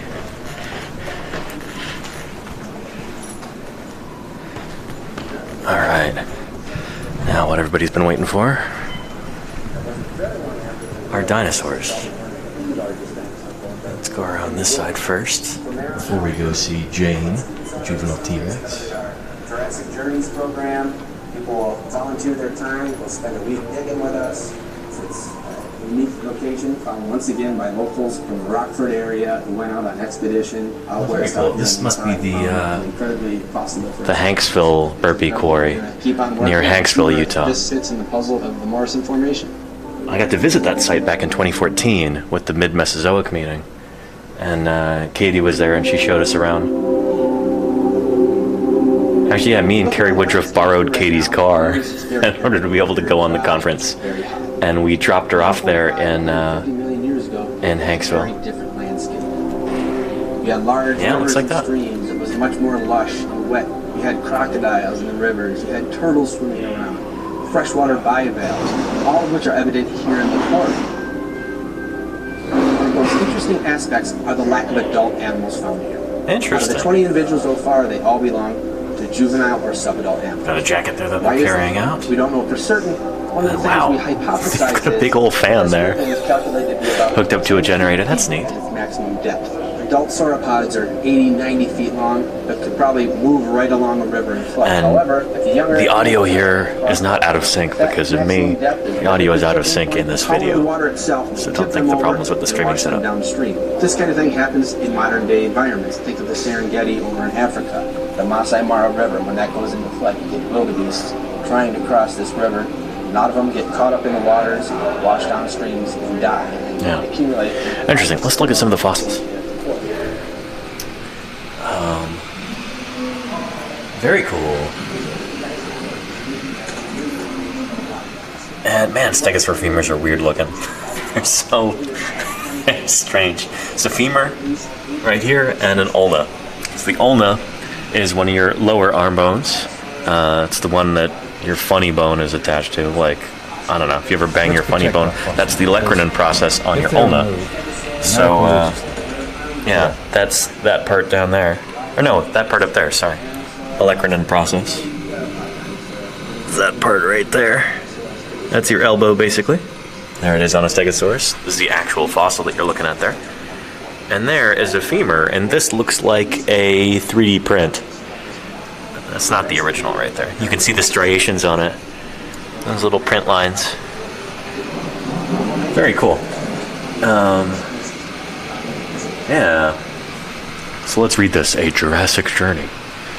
It was a dino hunter's dream. In 2007, a team from the Burpee Museum found themselves at a site in Hanksville, Utah, with dinosaur fossils everywhere underfoot. Burpee has uncovered 9 kinds of dinosaurs so far, representing at least 20 individuals. Now known as the Hanksville Burpee Dinosaur Quarry, it has become an important research site. The diversity and density of bones has earned it the nickname a river of dinosaurs. So I've been to the site before, back in 2014, and it was cool. It was very cool. And here, I guess some of the bones recovered from the site. We've got what looks like a premax of an Allosaurus right there. Yeah. So this is this bone right here at the front of the jaw. So there's a premax on either side, and they kind of meet in the middle right there. And look at those teeth. Very cool. And that looks like a cervical vert right there, one of the neck vertebrae. Pretty cool. You can see those transverse processes coming off the side and the pre- and post-zygapophyses on the front and back. That'll help the neck vertebrae kind of stay together and help keep from dislocating. And this right here is a claw. That's looks like a digit 1 claw, so the thumb claw of an Allosaurus from a big one. This guy would have been bigger than Big Al, because the thumb claw is certainly a lot larger. Pretty neat.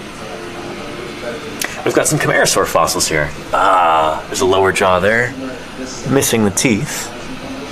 Pretty cool. And these again are the actual fossil elements.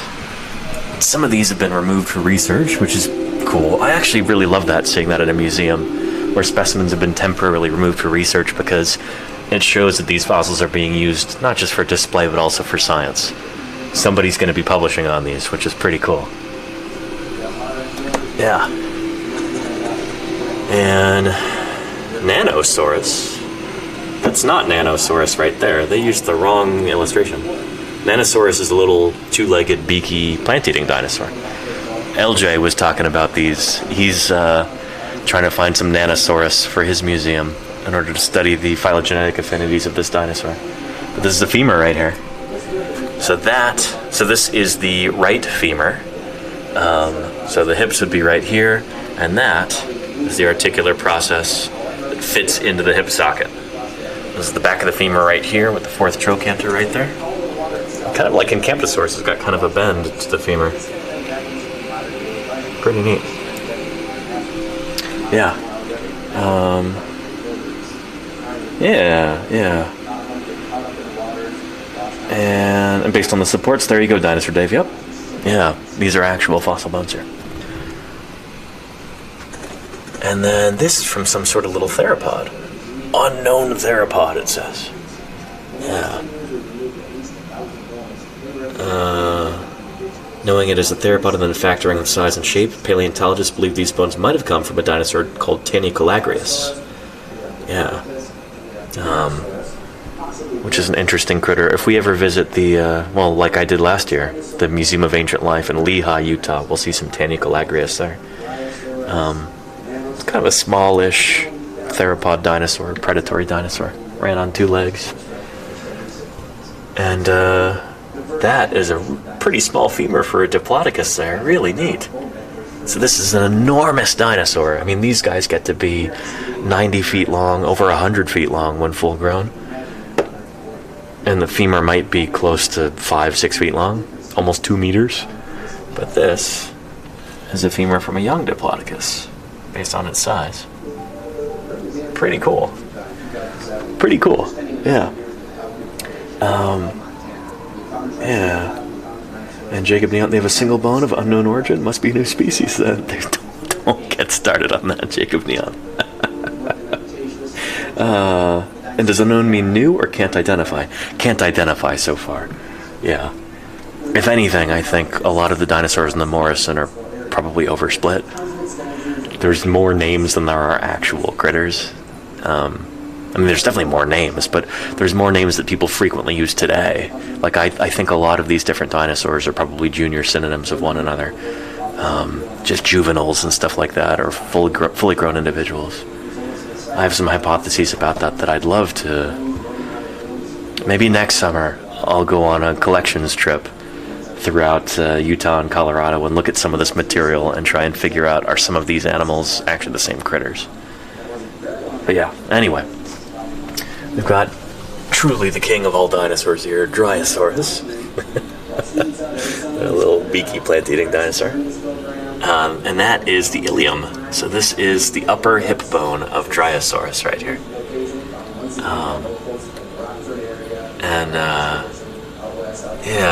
That looks like they have that backwards. Ilium should be flipped in the other direction. This part is forward, that part is behind, so that's backwards there.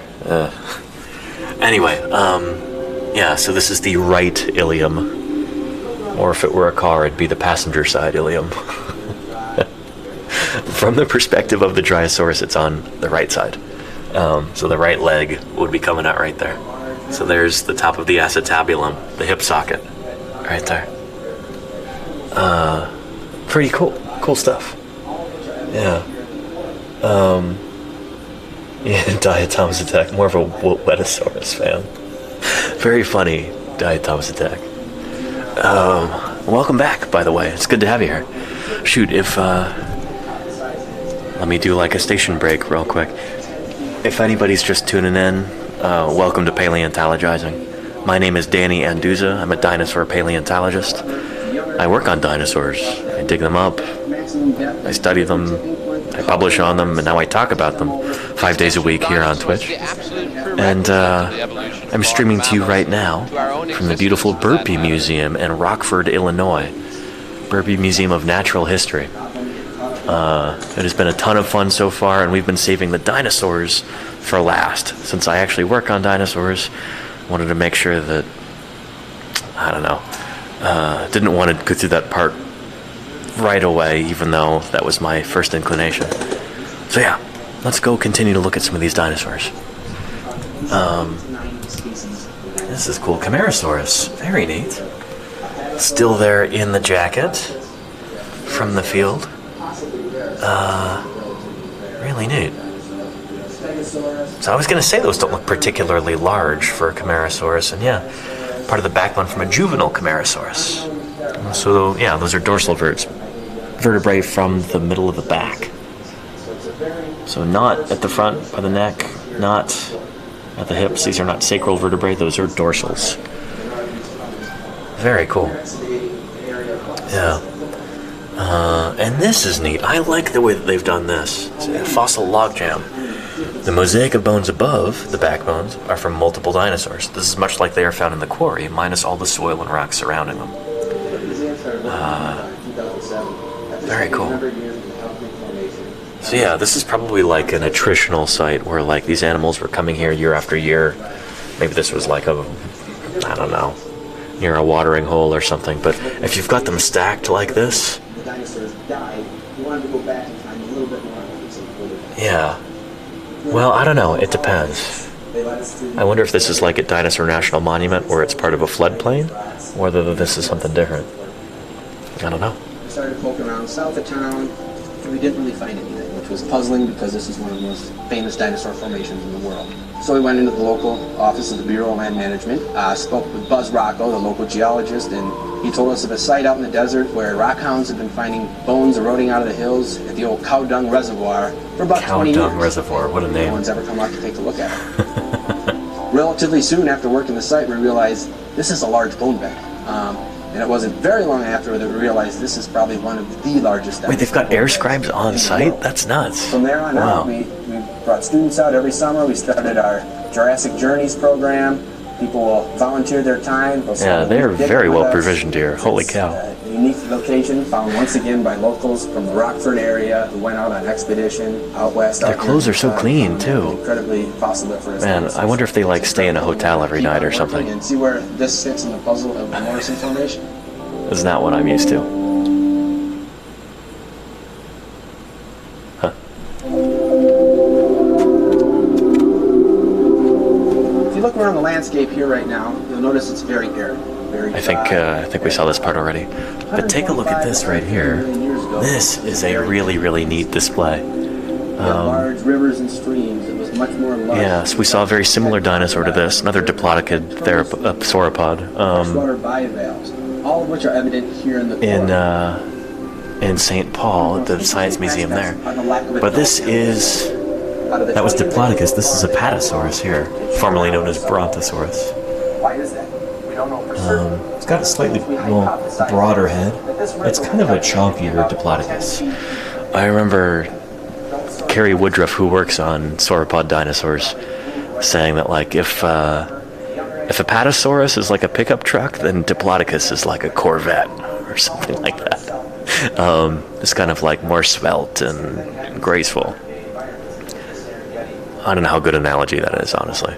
But anyway, look at these very cool vertebrae. Trying to cross this river. A lot of them You can see these beautiful cervical ribs right here. There would have been muscles and tendons attached to these to hold up that neck. And then there's the head. So this is an animal. It might be 70, 80, maybe even 90 feet long when full grown. At least 1,000 bones. They represent 20 different individuals. We found at least 8 to But probably would have been a lot lighter than you would imagine for an animal of this size, because these vertebrae, right here, you can see that there was already big hollows going through them. But on the interior of the vertebrae, too, are all of these hollows and places for pneumaticity. Basically, these neck vertebrae are all full of air. And, really would have helped this animal to, I don't know, lighten its skeleton. Be much more efficient when it's walking around doing its thing. So yeah. But yeah, anyway. Let's go ahead and check this out. So some of you might already be familiar with Jane, the T-Rex. So Jane is a juvenile, like younger T-Rex, and at the time that she was found, she was one of the youngest T-Rex ever found. Some people considered her to be a member of a different genus called Nanotyrannus. Nowadays, it's become pretty clear that Nanotyrannus is a juvenile T-Rex. So yeah, it's cool that she gets her whole big exhibit here. Pretty neat. And oh, look at her there.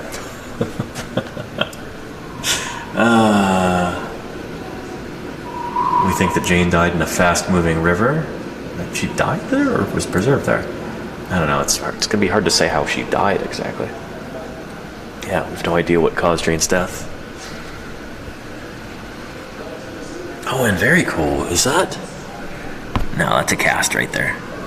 A pterosaur. We're gonna see that pterosaur in a minute here. Right up there. Yeah.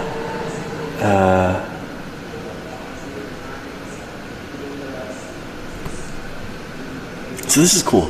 Just kind of like a sample platter of other creatures from this environment, trying to paint a picture of the critters that lived alongside Jane in her Cretaceous world. So here's Jane, there's a Thesalosaur, we've got some little mammals there. Actually big mammals for the Mesozoic. That's a jaw of a Didelphodon, which is, I think, the largest mammal in the Hell Creek Formation. There's a Thesalosaur toe claw there, a pedal ungule. There's some Tyrannosaurus shed teeth. And here's a bit of turtle shell.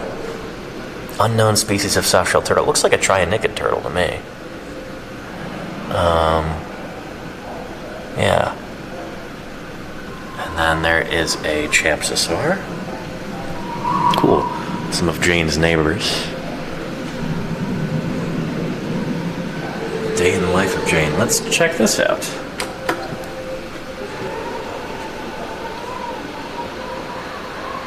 66 million years ago, Oh, they got the date this right. barren landscape was a lush forest. Tall sequoias tower overhead. Very cool. Small trees and ferns cover the ground. A river cuts a path through the forest on its way to a vast inland sea. Turtles bask in the falling log. A crocodile-like animal called Champsosaurus hauls out onto the bank to warm in the midday sun. A bank in the middle of the river. Okay. Grubbing around the trees, Didalphodon, a possum-sized mammal, searches for its next meal. A small plant-eating dinosaur called Thescelosaurus cautiously approaches the river to drink. Just as he lowers his head, there's a rustling in the nearby trees. It's just a pterosaur. Oh, thank goodness. Or is it? It's a young Tyrannosaurus rex, sizing up for next meal. Just 11 years old, she is already a skilled and agile hunter. She watches, waiting for the perfect moment to make her move. It's all over in a matter of minutes. Seem more like seconds, but okay. Cool. Yeah, neat. Let's see. Oh, and yeah, Miracle Schmiracle. Shoot, let's take a look at that apatosaur head and neck real quick too. And before we go, we gotta remember to check this out as well, because I think we've got Tully monsters in there. Yeah. But yeah, our apatosaurus right here. So sauropods, they tend to have pretty small heads, at least compared to their body and compared to their full length. And a big part of that is that they had long necks. You don't want to have a huge, heavy head at the end of a very long neck. Just is not going to work well. If you're going to have a long neck, you should have a nice, small head at the end that'll be fairly lightweight, easy to kind of swing around. So yeah, the fact that these guys had small heads and relatively small brains was an excellent adaptation. If you've got a big, a humongous brain at the end of a very long neck, you're going to have circulatory problems. It's not going to go well for you.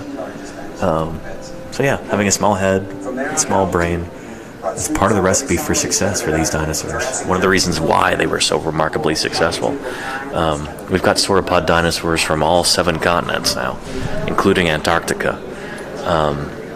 And basically we have them from the beginning of the Jurassic period until the very end of the Cretaceous. They were definitely doing something right. Yeah, anyway, back to Jane's world. Hey, let's go, Stu. Oh, and shoot, we've got another. Oh, yeah, we've got more back there, too. I didn't even realize it. Hope we're going to have enough time. Shoot. Yeah. There is Jane right there. There's that poor hapless Thescelosaur. Oh, man. It's not going to go well for you, Thescelosaur. Not with this critter here going after you. This is Jane. And yes, those are the real bones. For the most part, the skull right there is cast, looks like. But the rest of those bones, look at them. Do you see how there are these metal armatures there with these kind of antlers that are, or fingers that are surrounding the bones, holding them in place? That is characteristic of a real fossil display. So I'll show you the big Tyrannosaurus behind me right here. This one is a cast, because you can't see the supports. They're running directly through the bones. And this is that AMH 5027? Yeah, look how the skull is squashed like that. This is that American Museum specimen from New York. Originally from Montana, obviously, but yeah. And very cool. So this is really neat to have a contrast between an adult right here and a juvenile right here with Jane. So look at how slender her bones are by comparison. Look at how long her legs are.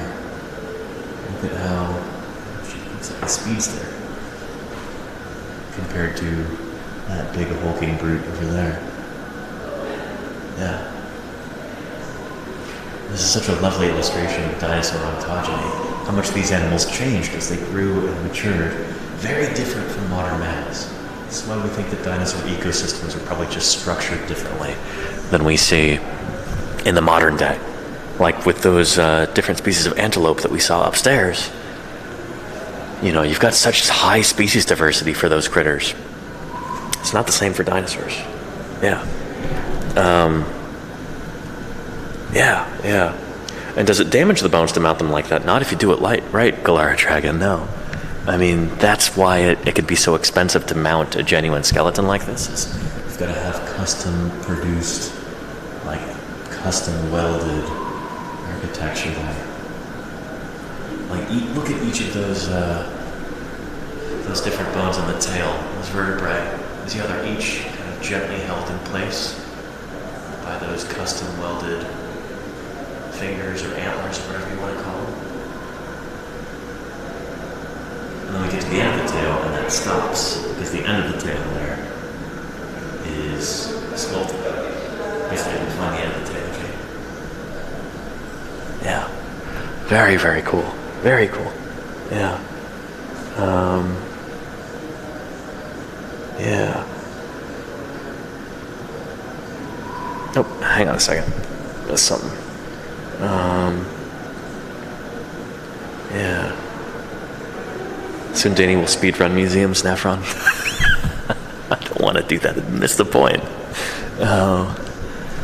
Yeah. Very, very cool.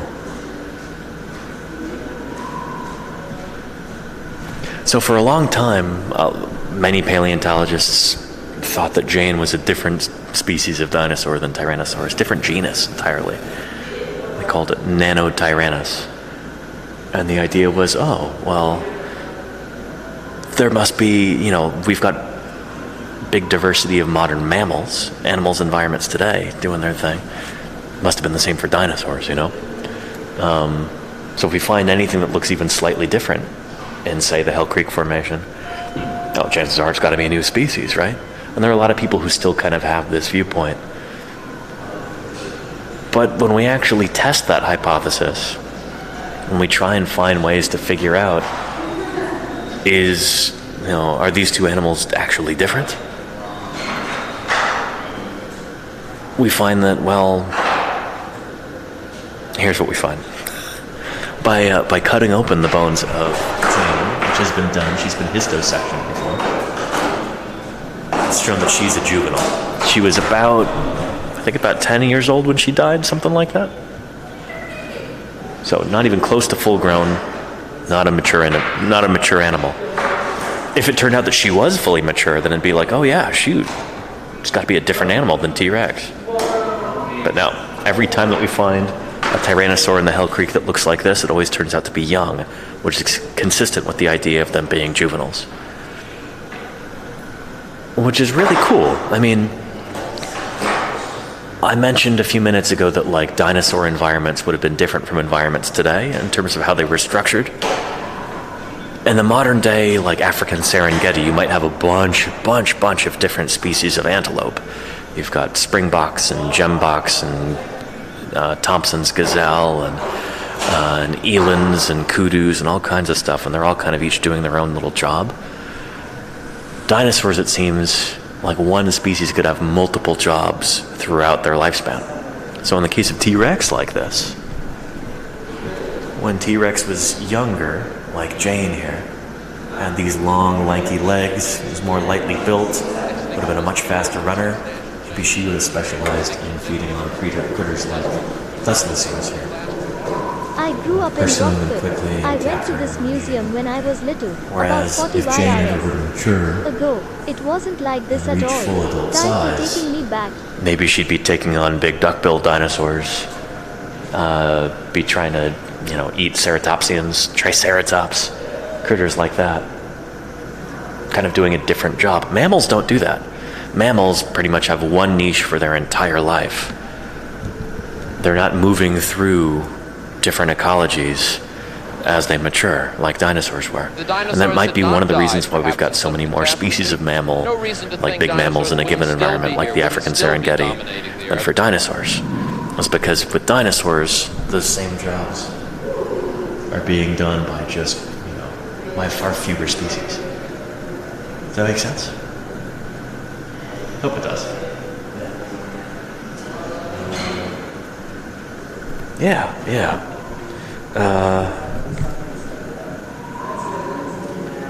Anyway, yeah. Orchid Twilight, how are you doing? Welcome. Yeah. So... Oh, and here we go. This skull is a bone of contention. Well, multiple bones. There's many bones in a skull, but yeah. So yeah, this is the Cleveland Rex skull, which was the holotype of Nanotyrannus lancensis. Oh yeah. There's a replica of the skull that has been in the Cleveland Museum of Natural History since 1942. Over the years, many paleontologists have studied it, but they haven't been able to agree on what kind of dinosaur it is. Some think it's a half-grown Tyrannosaurus rex, others think it's a different species called Nanotyrannus lancensis.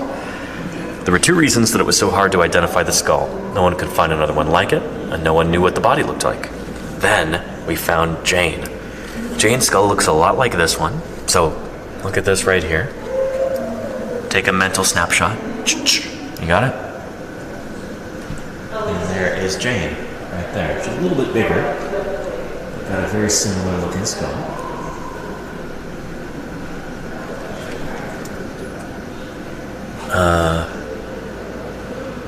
Yeah. Jane's skull looks a lot like this one, and we have most of the skeleton. Since Jane is juvenile Tyrannosaurus rex, many paleontologists now believe that this skull also represents a young T-Rex. However, there are some scientists who disagree.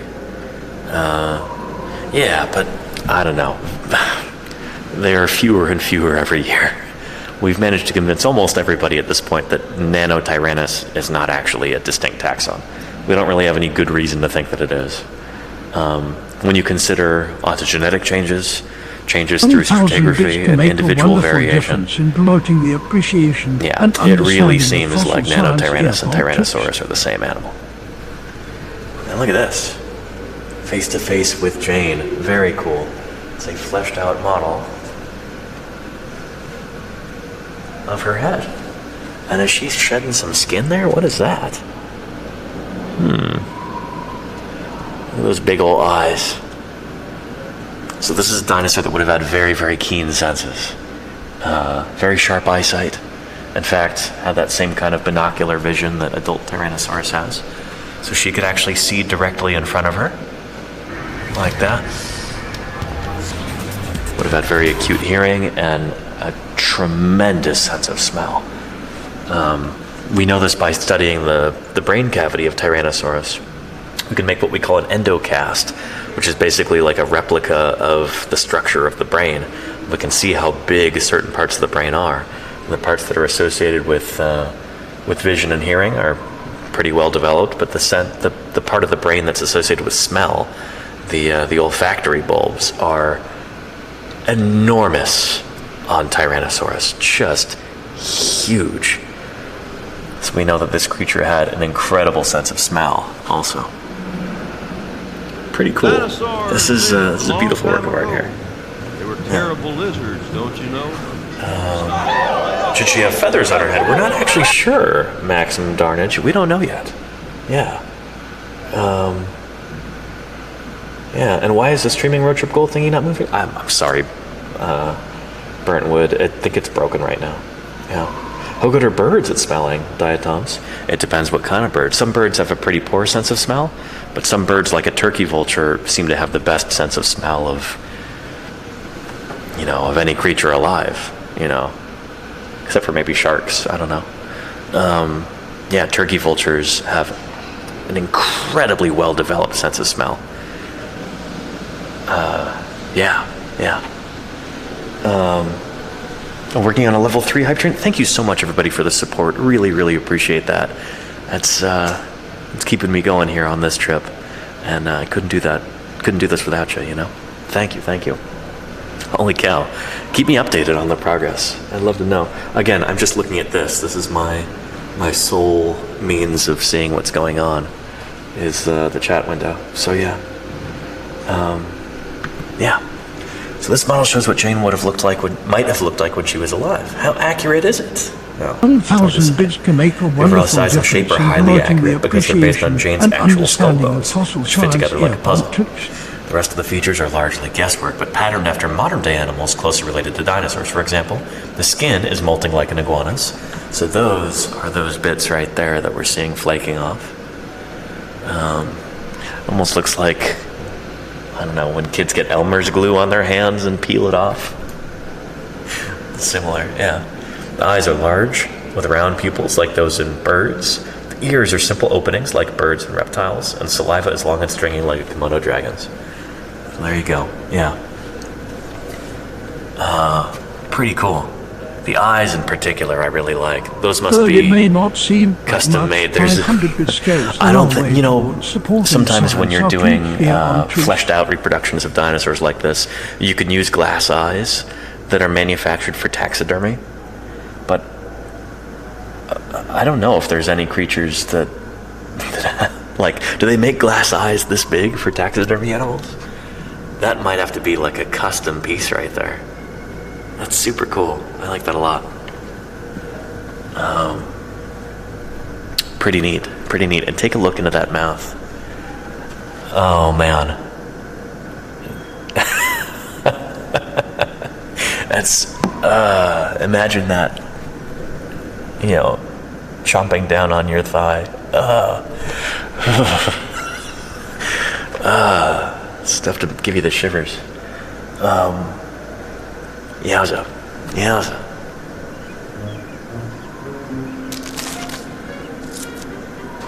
Very cool. And Books, Brews, and Booze, thank you for subscribing. I really appreciate that. Welcome to the community. Enjoy those emotes. Thank you for your support. Seriously. Really, really appreciate that. Yeah. That's wonderful. It's coming for you, Danny. No, Smarphosaurus. Don't say that. Let's protect our fossils. Custom glass dinosaur eyes. Hey, J Glassworks. Do you do that kind of thing, J Glassworks? Apparently you work in glass.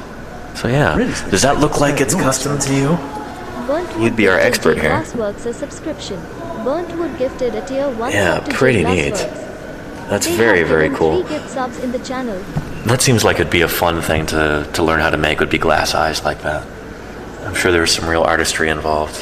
There's probably multiple layers and, you know, it's probably multiple steps, like many steps involved with making a glass eye like that. Yeah. Hopping on the level 5 hype train. Thank you, Books Brews. I really appreciate that. Holy cow. Yeah.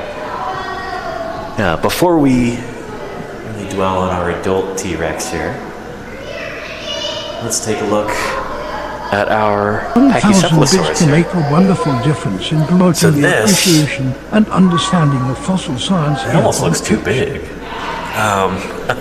This is a Pachycephalosaurus skull. So this is based on a specimen from Carter County near Ekalaka, Montana, in the southeast corner of Montana. And parts of this have been reconstructed, like the front of the head. I don't think that's entirely right anymore. The cheek. Yeah. But this is the largest skull that's ever been found of Pachycephalosaurus, to my knowledge. And yeah, Carter County, Montana. This specimen was collected in 1940, about 1 mile from where Homer was found. Homer. Oh, Homer must be the Triceratops in the other room. Okay. So yeah, Pachycephalosaurus like this. It's, yeah, the skull makes it look a little bit bigger than it actually would have been in real life. The way that this is reconstructed. That's the American Museum of Natural History in New York that must have produced this cast. But it's a pretty cool animal. Another one of these dinosaurs that changes a lot through ontogeny. I wish we had here the skull of Dracorex and the skull of Stygimoloch to show you side by side, along with this one, but they all seem to be part of a growth series. These are 3 different dinosaurs. Well, we used to think were different dinosaurs, it turns out. Probably actually the same critter. Dracorex is the smallest, and doesn't have a dome like this. Its skull is kind of flat. It's got spiky bits around the sides and on the nose.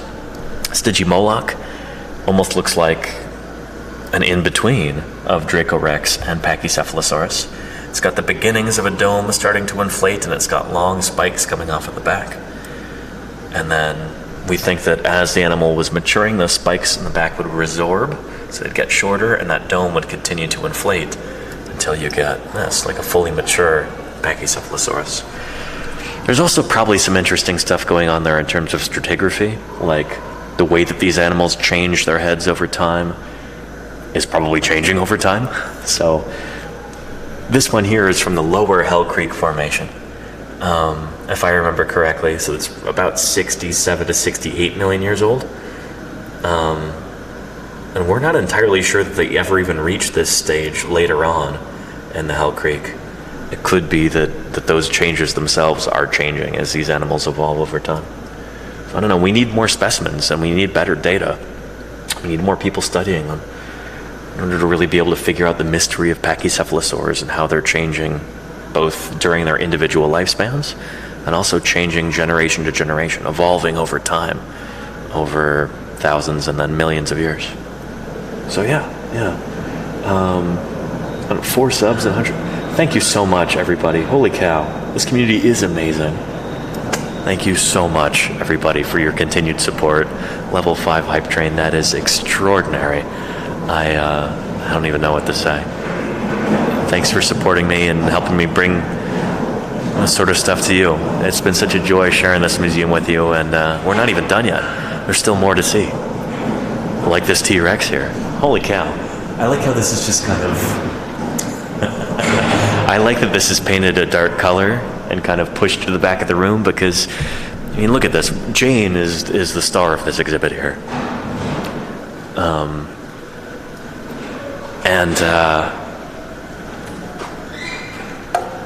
She could easily have been overshadowed by a full adult T-Rex there, but nope. I decided to paint that cast nice and dark, push it off in the background, and it really works. This is an example of really good exhibit design. You've also got nice wide areas here. So like when you've got school field trips coming through, the kids aren't all crowded together. Yeah, this is really neat. Really, really neat. Also the way this is lit helps it kind of recede into the background a little bit, so it almost surprises you when you realize what's going on back here. We've got a full adult T-Rex. Pretty extraordinary. And again, that skull kind of squashed a little bit from side to side like that. Yeah. This is, I think, AMNH 5027 is the specimen. So, if we have any Jurassic Park fans in chat right now, you know the Jurassic Park logo with the Tyrannosaurus skull, which is, for some reason, missing the post-orbital fenestrae and the anterorbital fenestra too, I think. Anyway, that silhouette of that skeleton is based on this particular Tyrannosaurus specimen. AMNH 5027. So, take a look right there. You could do a quick Google image search if you want to. But it's the same thing.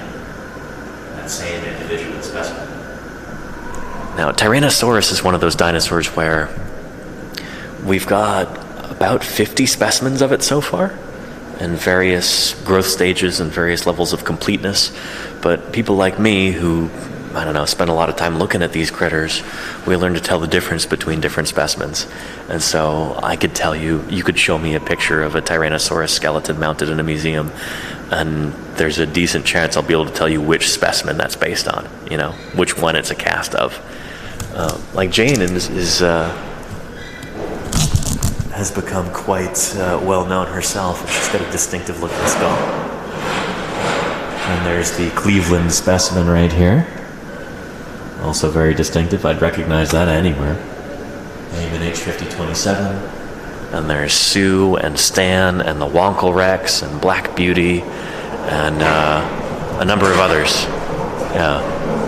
These are animals that are well studied and charismatic and well photographed enough that you can actually pick out individuals pretty easily. It's pretty cool. It's pretty cool.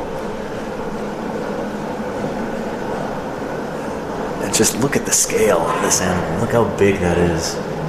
This is so much bigger than any other land-living predator that we have around today. And think about Think about with mammals. What's the largest terrestrial mammalian predators that we have? Things like grizzly bears, Amur tigers, polar bears. All of them tiny compared to this critter right here. Kind of amazing. Yeah. Yeah. If the T-Rex had his back arched more, would that be more terrifying? I don't know, Trent K. I'm not sure. You tell me if that would be more terrifying. That sounds like a pretty subjective question. But yeah. Very cool. Yeah. Good episode just discussing the identifying marks of different T-Rex specimens. That's a good idea, Dread Pirate Robert. Yeah. Maybe we'll do that one of these days. Looking at the different T-Rex specimens. That'd be a great office stream. Kind of looking at how much is known from each of these specimens, how much of the skeleton we have, how well studied it's been, like which publications they've been in, and that kind of thing. Yeah. Maybe we'll do a series of T-Rex streams one of these days. I think that would be neat. I should find like an important anniversary, like the date on which Tyrannosaurus was first published or something like that. And yeah, that'd be cool. Let's see, I'm trying to think of important anniversaries. I think it was 1902 that Tyrannosaurus was first discovered. Maybe it was 1900. Published in 1905. But shoot, I don't want to wait 3 years to do a stream like that. 2025. Yeah, I don't know. We'll find a cool anniversary for that, and then we'll talk T-Rex for a few streams. I think that'll be neat. I think people will like that. Yeah. A series of Tyrannosaurus holidays. I like that Galara Dragon. Parades and costumes. That would be cool. Yeah. Pretty neat. So this is pretty cool. A giant-sized growth spurt. So this adult T-Rex is nearly twice as big as Jane. And yeah, definitely is. So adult and Jane. Adult and Jane. That's because Jane died when she was just 11, a few years before her teenage growth spurt. Recent studies show that between ages 14 and 18, T-Rex gained about 5 pounds per day. Was full grown by the age of 20, and in most cases dead by 30. So there you go. Yeah. I think the oldest Tyrannosaurus we have, which might be Sue, was 28 years old when it died. So yeah. And by oldest, I mean most mature. Like, was the most mature when it died. But yeah, very, very cool. Pretty neat.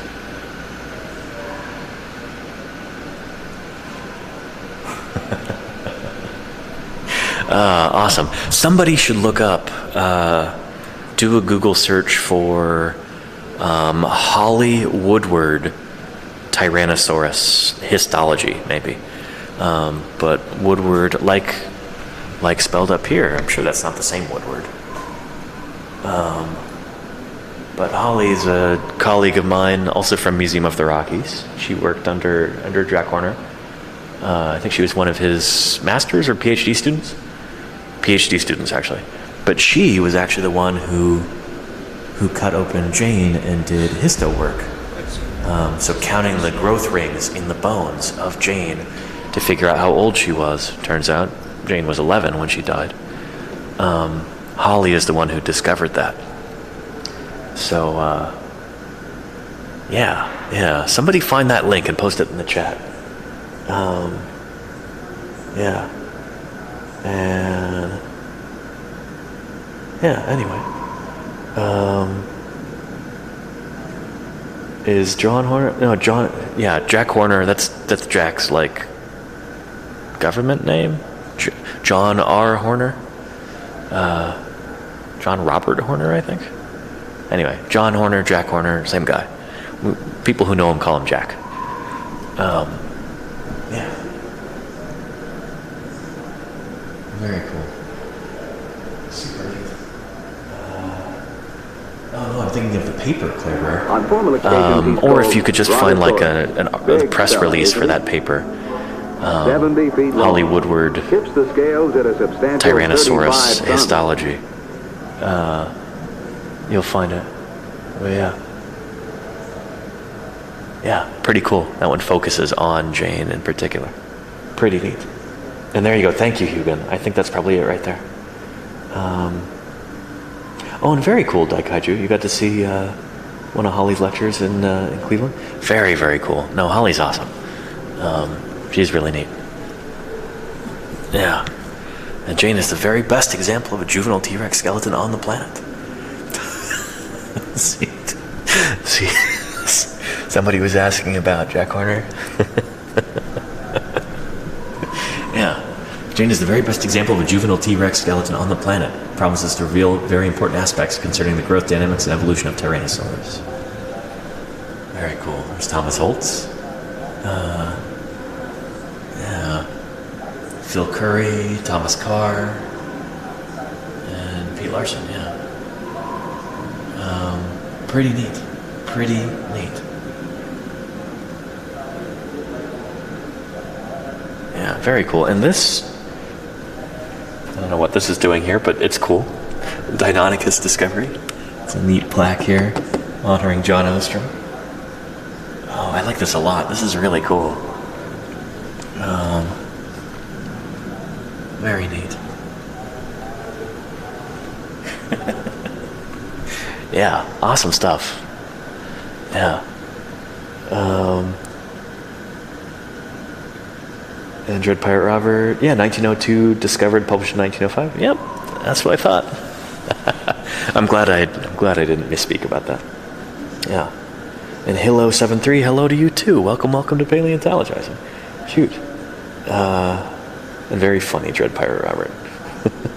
And thank you, Claire Burr, for posting that paper too. Everybody check that out on Jane. I mean, that's honestly one of the most important things that's come out of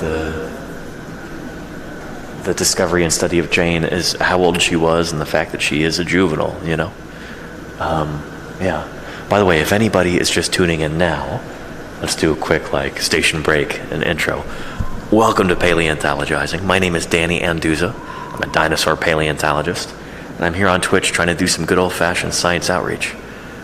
So, most of the time, we talk about new publications in paleontology, fossil news, I answer people's questions, that kind of thing, from my office. But right now, I'm on a great big road trip going across the U.S., visiting different museums, visiting field sites, visiting other paleontologists, and streaming every chance I get.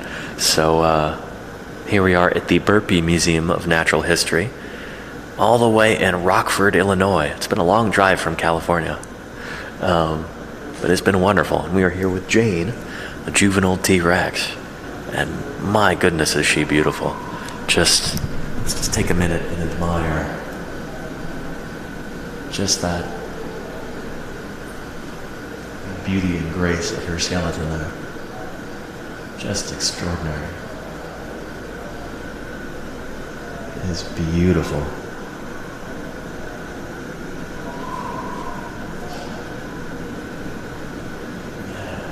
1,000 bits can make a wonderful difference in promoting the appreciation and understanding of fossil science earphone trips. Allosaurus Q. Poor Thesalosaur, you are toast. She's gonna eat you. Oh man. Very cool. And again, I love the juxtaposition. Juvenile Tyrannosaurus, adult Tyrannosaurus. That is so cool. Very neat. All right, with that, why don't we continue on to something I forgot was here. I've seen this before. This is my first time at the museum. I've seen photos of this and completely forgot it. But there we go. Homer's Odyssey from the Badlands to Burpee. I know that guy. That's Scott Williams right there, who used to be a paleontologist here at the Burpee, and now he works where I used to work, at Museum of the Rockies in Bozeman, Montana. So yeah. Howdy, Scott. Yeah.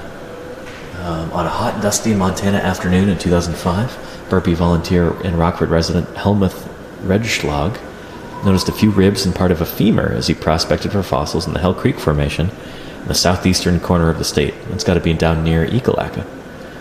We'd been walking hours and covered many boneless acres in 100-plus degree heat. My colleagues had already given up and sought refuge back at the vehicle, but persistence paid off. I eventually exposed a nice femur, which in turn revealed the edge of a scapula, which rested on a rib. I knew it was time to get busy, he said later. Fossils turned out to be from a triceratops. Not one of the big monsters usually found in museums, but an adolescent, not yet fully grown. As digging continued, it was discovered that there were parts of not one, but 3 individual triceratops. Until that moment, only individual triceratops had been found at dig sites. This was something important. Is that true? I mean, I've been at sites where there's been multiple triceratops. I don't think it's that rare. Over the course of 3 summers, Burpee staff and volunteers removed bones from the site, returned them to Rockford, and began to study and prepare them. Returned them to Rockford? No, brought them to Rockford for the first time. They'd never been here before. Anyway, those fossils have been there in Montana for probably 68 million years, given that they're from the Ekalaka area. That's like lower Hell Creek, from what I understand. For the most part, it's pretty low in section. The individual animal that emerged was named Homer.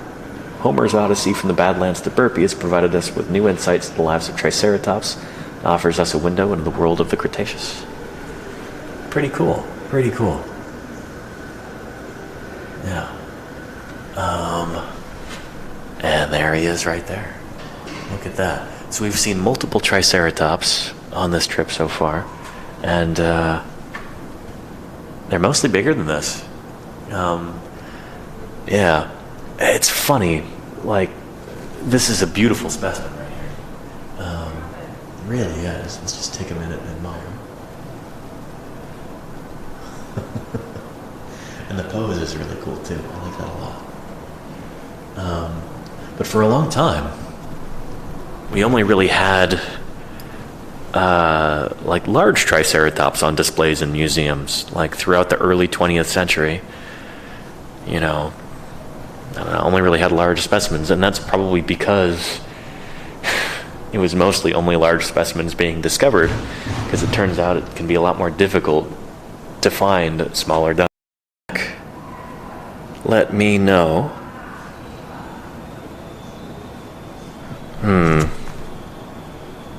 We're live there.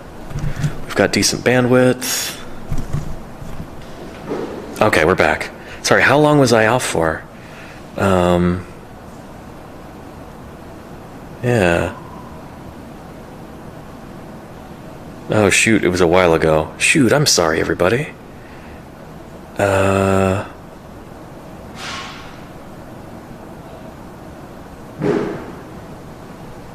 There we go. Okay, let me go back to where I was. Shoot. I don't know, when you're doing a live stream like this, especially a mobile one, there's so many different parts that all have to fit together perfectly in order for it to work. And my camera just shut itself off for no reason, it seems. So I gotta keep an eye on it and make sure that it's still working. Yeah, shoot, we were over here. We were reading this. And then here is the specimen himself, nicknamed Homer. So yeah, the real thing. Homer's skeleton is made of both actual fossil specimens and casts of fossils. So right here, the skull is all cast. We'll see the real skull over there against the wall. But look at those ribs right there. Look at that scapula. These are real fossil bones that are mounted there. Very cool. Yeah.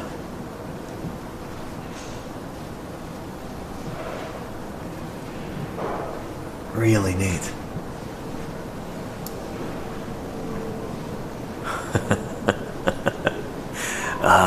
Very, very cool. And we were talking about how in a lot of museums, Denver Fowler used to say that, like, oh, every museum in the world has a Triceratops. A lot of museums do. Especially during the early 20th century, I don't know, it's like every museum would they really wanted a Triceratops specimen, and they're so common in the Hell Creek Formation and to a certain extent in the Lance Formation that like everybody could get a Triceratops. And they tended to be pretty big because the big ones are the ones that are easy to find. It took other museums later on with kind of more meticulous, careful collectors to find juvenile Triceratops. Museums like UCMP in Berkeley and Museum of the Rockies in Montana. And now we've got a subadult Triceratops here at the Burpee Museum in Illinois. Yeah. And yeah, those ceratopsian skulls do look so cool. We'll talk about those in a minute. But yeah, no, this is super cool. I wonder if they've done or plan to do a histo on this Triceratops specimen on Homer and figure out how old he was when he died. Let's see what elements they actually have that they could do histo on. They've got a femur there, which is kind of chunked up, but maybe you could still do histo on. But if they have a tibia, that would be ideal. And that looks like a real tib right there, yeah. So that's not... Parts of it are filled in, but shoot, if you could get a nice...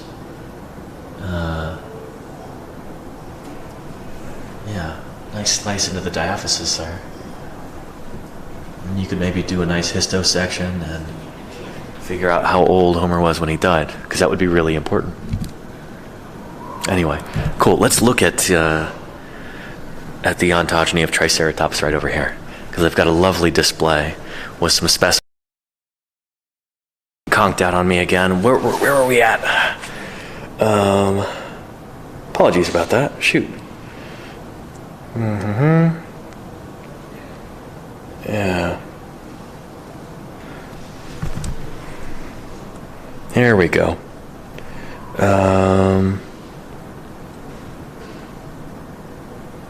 Let's see.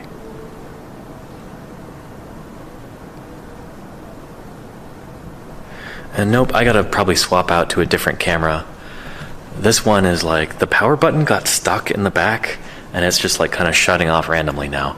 So I guess for my next stream, whenever that is, I'll be using a different camera. Yeah, it's irritating. Sorry, everybody.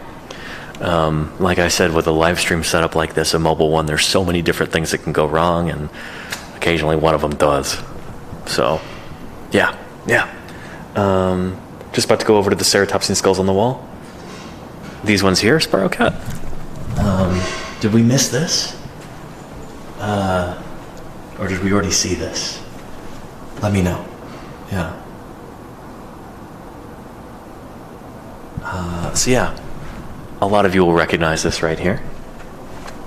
This is a baby Triceratops. This is the same one that I have in my office as a 3D print. So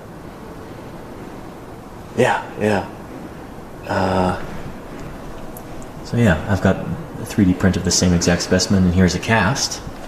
That's a UCMP 154452. Right there. And then this looks like, this might be Juvitrike 3, or it might be, I think this is a different one. I think this is the one that we have at Berkeley too, that's not Juvitrike 3.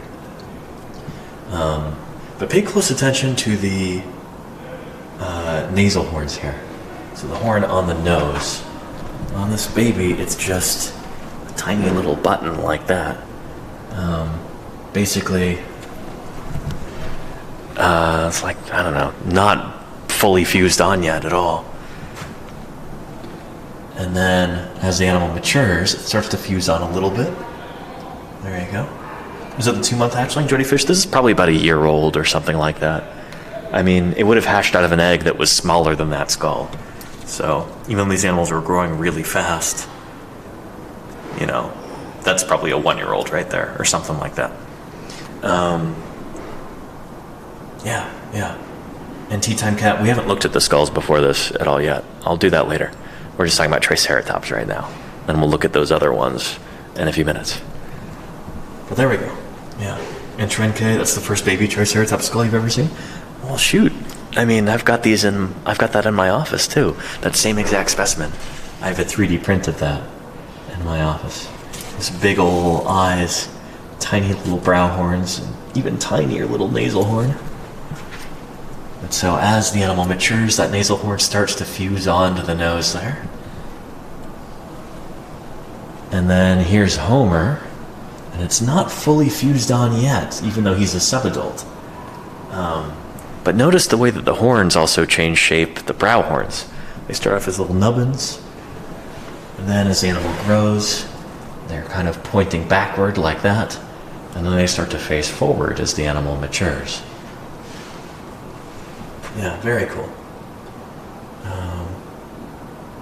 And then after that, we've got a mature individual. So who is this? TCM. I'm not sure what museum that is, TCM. But anyway, this is Triceratops prorsus here from the top of the Hell Creek Formation. The microphone, I think the cable right there was interfering with the power cord for the camera. Yeah. Anyway, we should be back now. Give me a 2 in chat if you can see me now. I think we've resolved the issue, I hope. Yeah, shoot. Okay, yeah.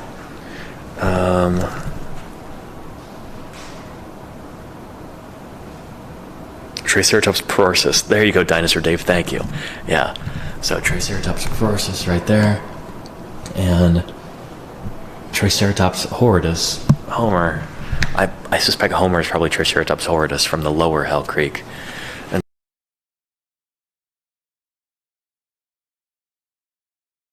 the power cord to the camera keeps getting disconnected. And, yeah. Anyway. I think we're good now. Sorry. Hopefully that resolves it. It turns out that the cord was being pinched in 2 different places there. Anyway, yeah. Let's take a look at the sign right here. Yeah. Growing up, these skull casts show a Triceratops changed from a baby to an adult. Many animals retain juvenile characteristics until shortly before they are fully grown, and then suddenly grow into their adult form. Paleontologists have evidence that Triceratops did the same thing. And they're missing one here. This graphic was actually taken mostly from Museum of the Rockies.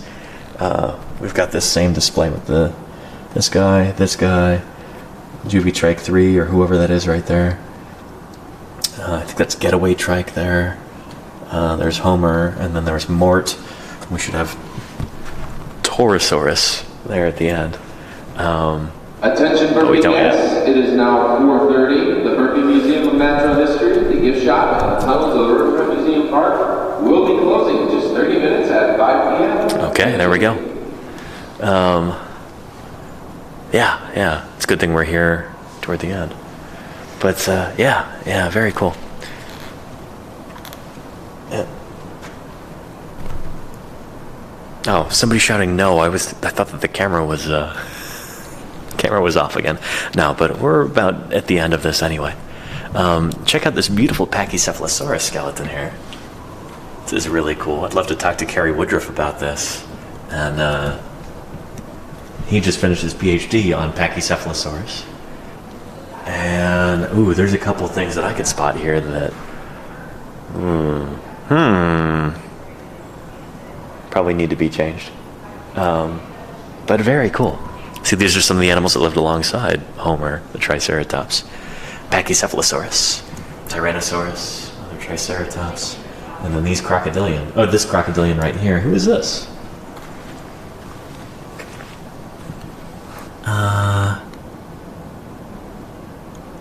Stangerochampsa. I'm not familiar with that. Weird. And then we've got a Champsosaur in the background too. Talked all about Champsosaurs at the museum in St. Paul, which is pretty cool. So yeah.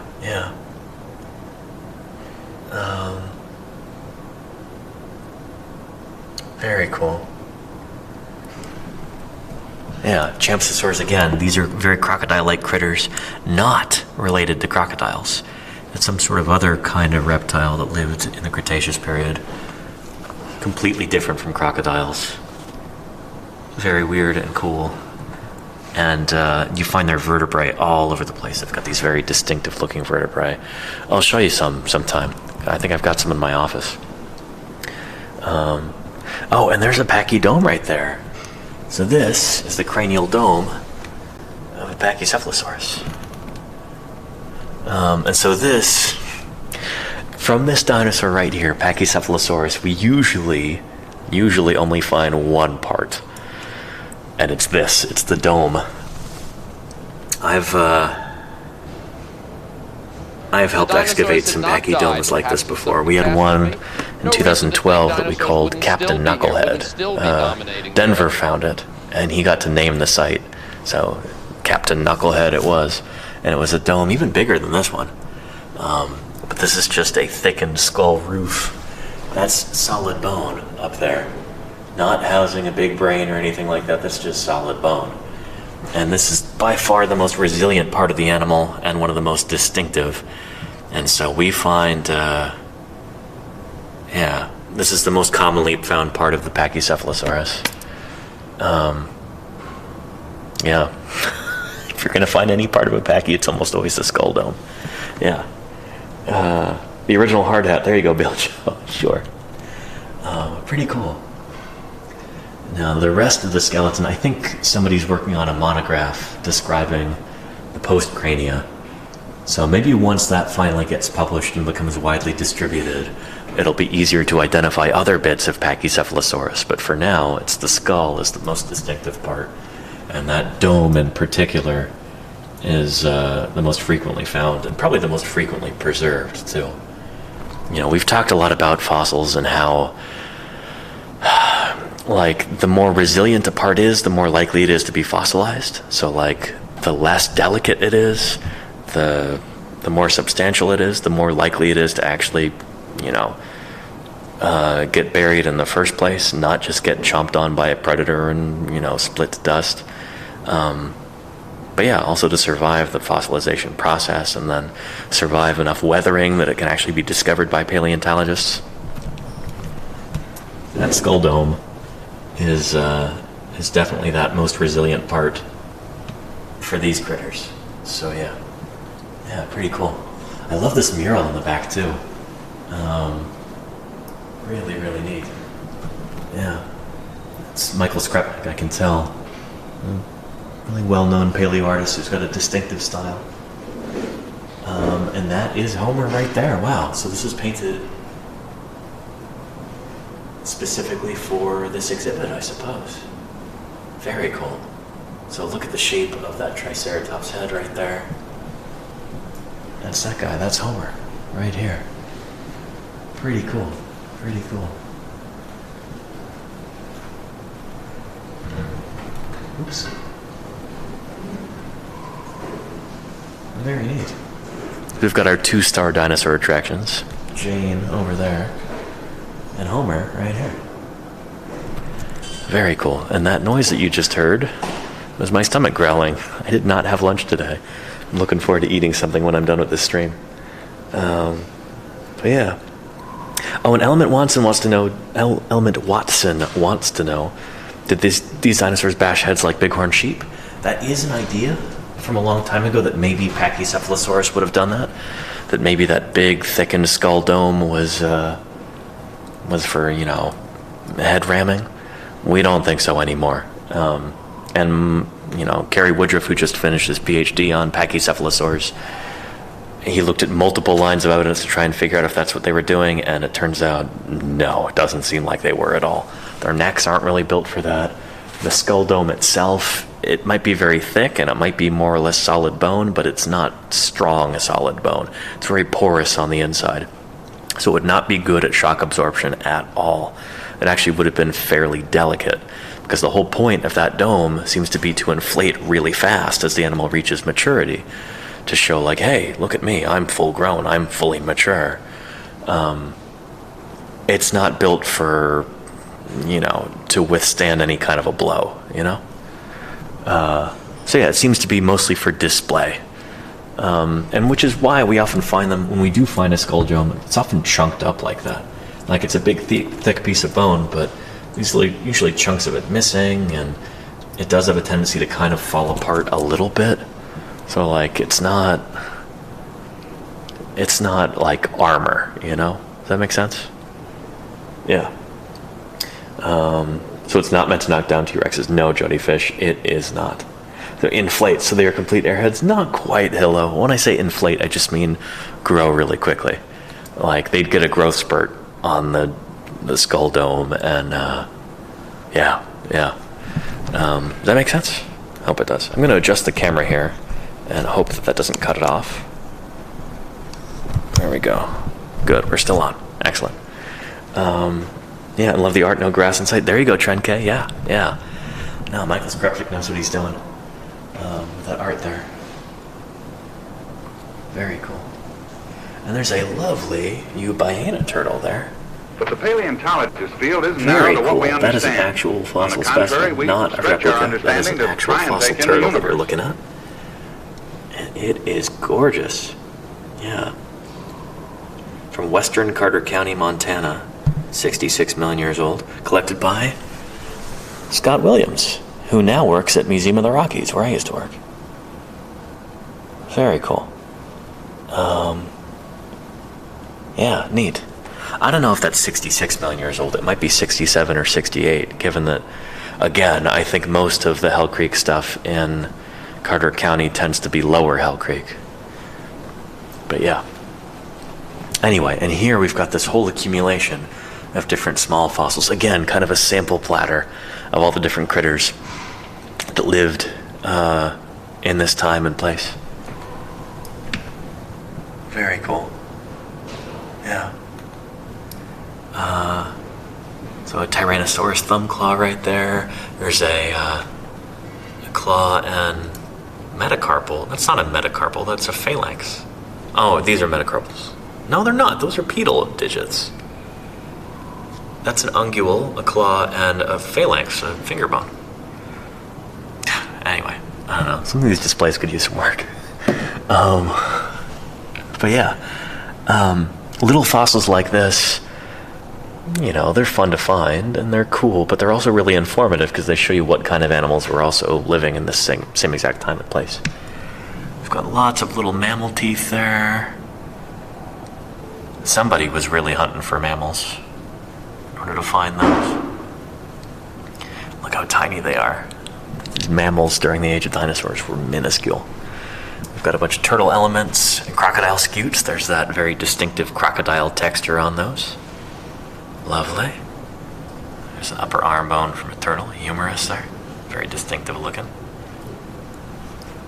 And there's some gar scales. You find these all over the place in the Hell Creek and the Judith and anywhere else in the late Cretaceous where you're like, yeah, I don't know, picking through microfossils in North America. You'll find those. And yeah, and we've got some invertebrates and some plants. Very cool. Yeah. Here's an Edmontosaur tibia, and man, that is big. This would have been from a large individual. So this is the shin bone, right here, of Edmontosaurus, big duck-billed dinosaur. Yeah, pretty cool. Pretty cool. We've got about 15 minutes left, so let's look at these skulls right here of these different ceratopsians. And this is pretty neat. So ceratopsians are the horned dinosaurs. They had horns and frills and beaks. And all of these here are from North America. I don't see anybody from Asia here. Styracosaurus, Pachyrhinosaurus, Centrosaurus, Diabloceratops, Zuniceratops, Cosmoceratops, Chasmosaurus, Utaceratops, and Coahuiloceratops. Very, very cool. It would be neat to arrange these in terms of, in terms of anagenesis in some cases, because some of these guys, one evolved into the other over a few million years. Like with Chasmosaurus and Utaceratops. Yeah, very neat.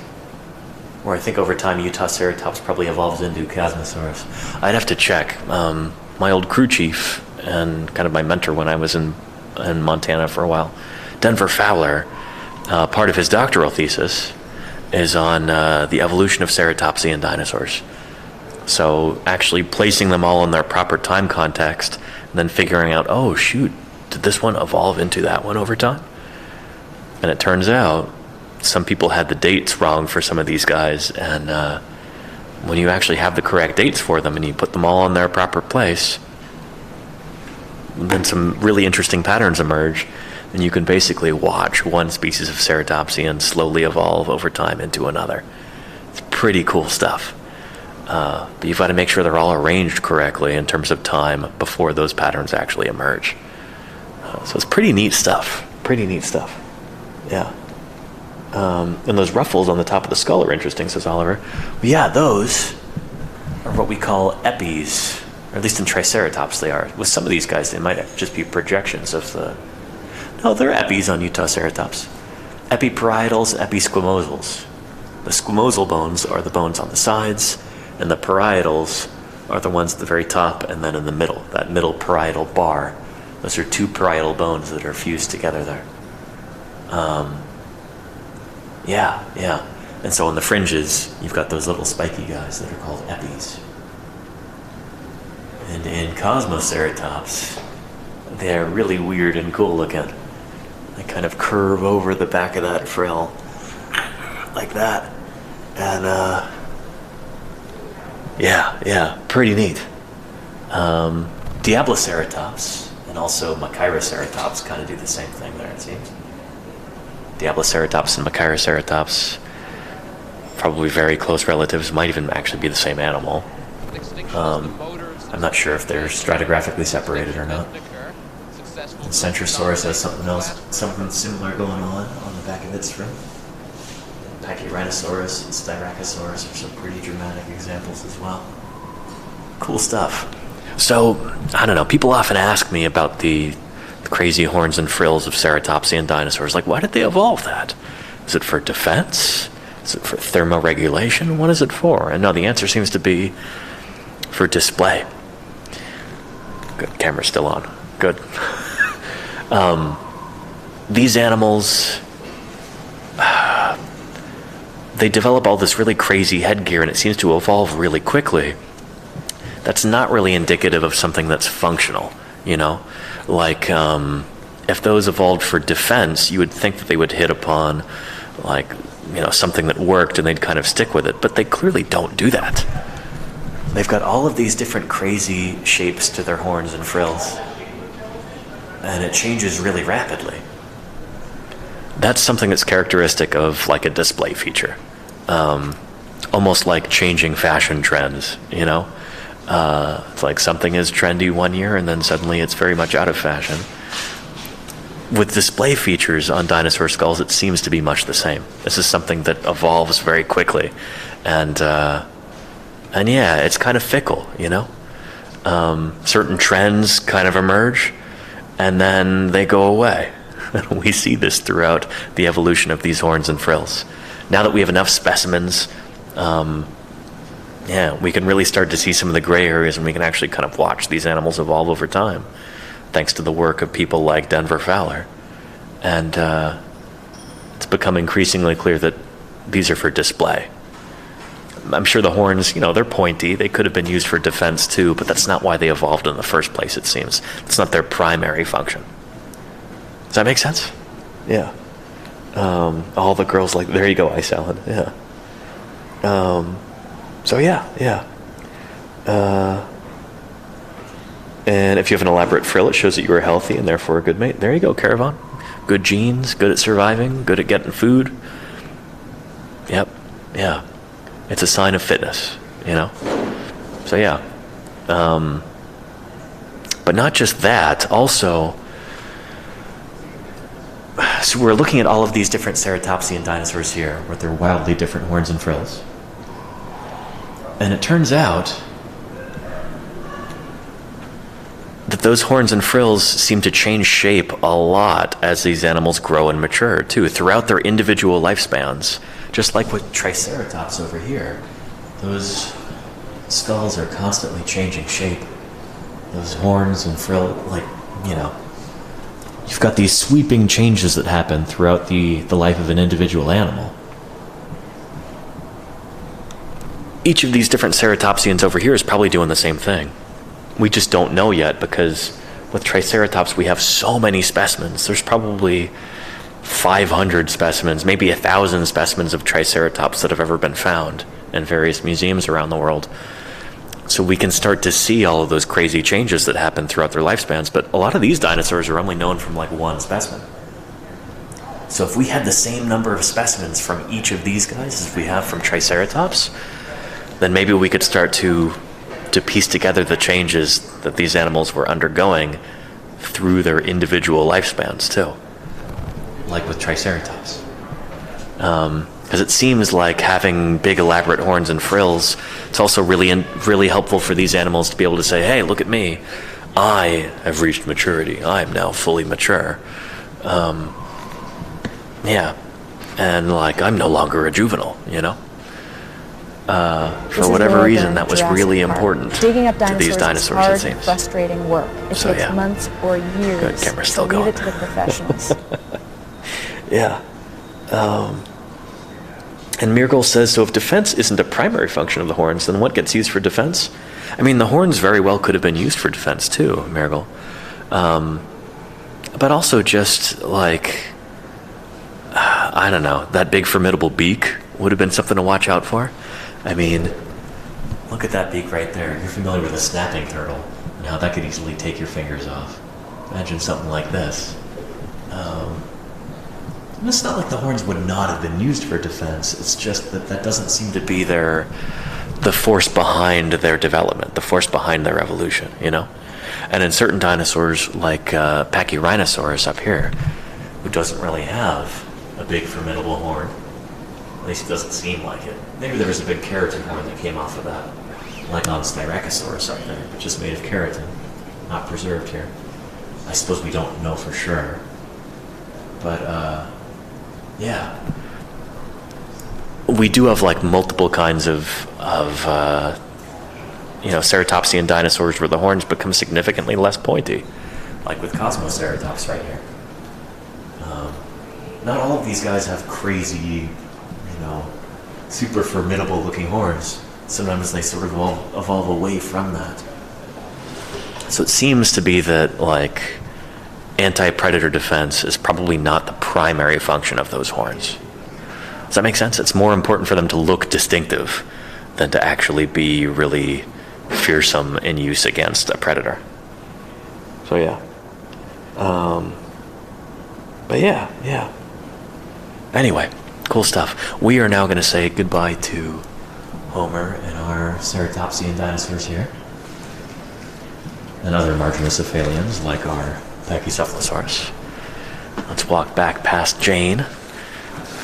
And we'll get ready to boogie on out of here before the museum closes.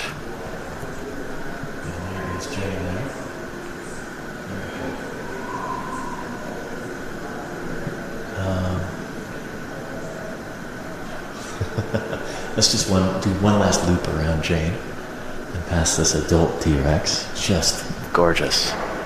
Absolutely beautiful. Oh, man. Yeah. Fantastic. And we didn't see this yet, so let's make sure that we catch this. I walked right past it earlier. How could we possibly neglect Illinois' state fossil here? Do we have any native Illinoisans here in chat? It's a monster. The Tully monster, or Tullymonstrum gregarium, is a bizarre-looking soft-bodied creature that swam through the coastal waters of what is now northern Illinois around 300 million years ago. Mazon Creek is the only place in the world where Tully monster is found. In fact, it is the official Illinois state fossil. Look closely in the water in front of you and you'll spot one swimming by. So here are the actual fossils there before we take off. Looking at these. And this It's an approximation of what the creature might have looked like in life. Yeah. And let's see if we can spot them in here. We've got a sea jelly type critter. Cnidarian invertebrate there. We've got some decomposing leaves. We've got some shrimp. We've got some fishes. And then there we go. There is our Tully monster there. Very weird. Very cool. Just incredibly strange creatures. Illinois state fossil. Yeah. So it's been debated what kind of critter this actually was. Is it some sort of invertebrate? Is it related to things like squid and octopus? Is it related to vertebrate creatures? Yeah, scientists are puzzled when they try to classify the Tully monster. Its segmented body, thin eye stalks, paddle-like tail fin, and long proboscis, with a claw-like structure at the end, have them divided. There that is right up close. Some argue that it appears to be an invertebrate like a mollusk, while others believe it is actually a vertebrate like an early fish. Very cool. And I think the latest kind of gentle consensus about this, there's not a strong consensus yet, I don't think. But I think the tentative consensus is that the Tully monster might be a relative of the first vertebrates. So this might be like a relative of the earliest fishes. But I don't know, it's really hard to say. It's such a strange critter. So yeah. But somebody can look that up right now, Tully monster, on Wikipedia and see if there is a general consensus on how to classify that critter nowadays. So yeah, I'm not sure there is. Anyway, I'm going to let's walk past here. And actually, yeah, I've got a couple minutes. Let me sign off, and then hopefully I can come back and buy a t-shirt before the shop closes entirely. So yeah, let's go out here real quick and wrap up this stream. Thank you, everybody, for your viewership, for your enthusiasm, for your wonderful questions, and maybe most of all for your financial support. I could not do these streams without that, so thank you for that, for keeping me going this whole time. And what's next on the road trip? Oh, Trend K. Next up, I'm actually taking a break. I'm going to be, I guess, on kind of a little vacation for the next week or so. So I probably won't be streaming. I can't promise you that I won't be streaming, but don't count on any streams for the next week. And I'm going to be figuring out my schedule for the rest of the summer during that break. So yeah. Right now, let's see who else is live on Twitch at the moment. And we will perform a raid. There we go. And let's see. Oh, Monterey Aquarium is live. Or no, let's go raid Octavius King. Let's go check out some rats over at Octavius King. And that's IUS. Okay. There we go. Chat.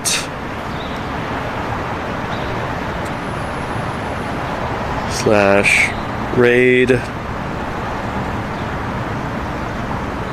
Octavius _ King. There we go. Nope. IUS, not OUS. There we go.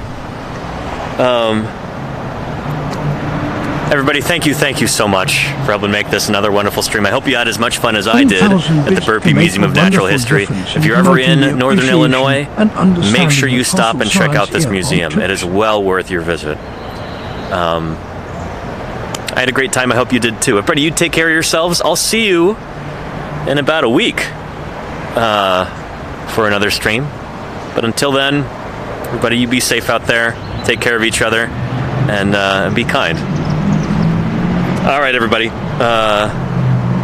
Let's go check out what Octavius King is doing. I'll see you in a bit. All right, bye-bye.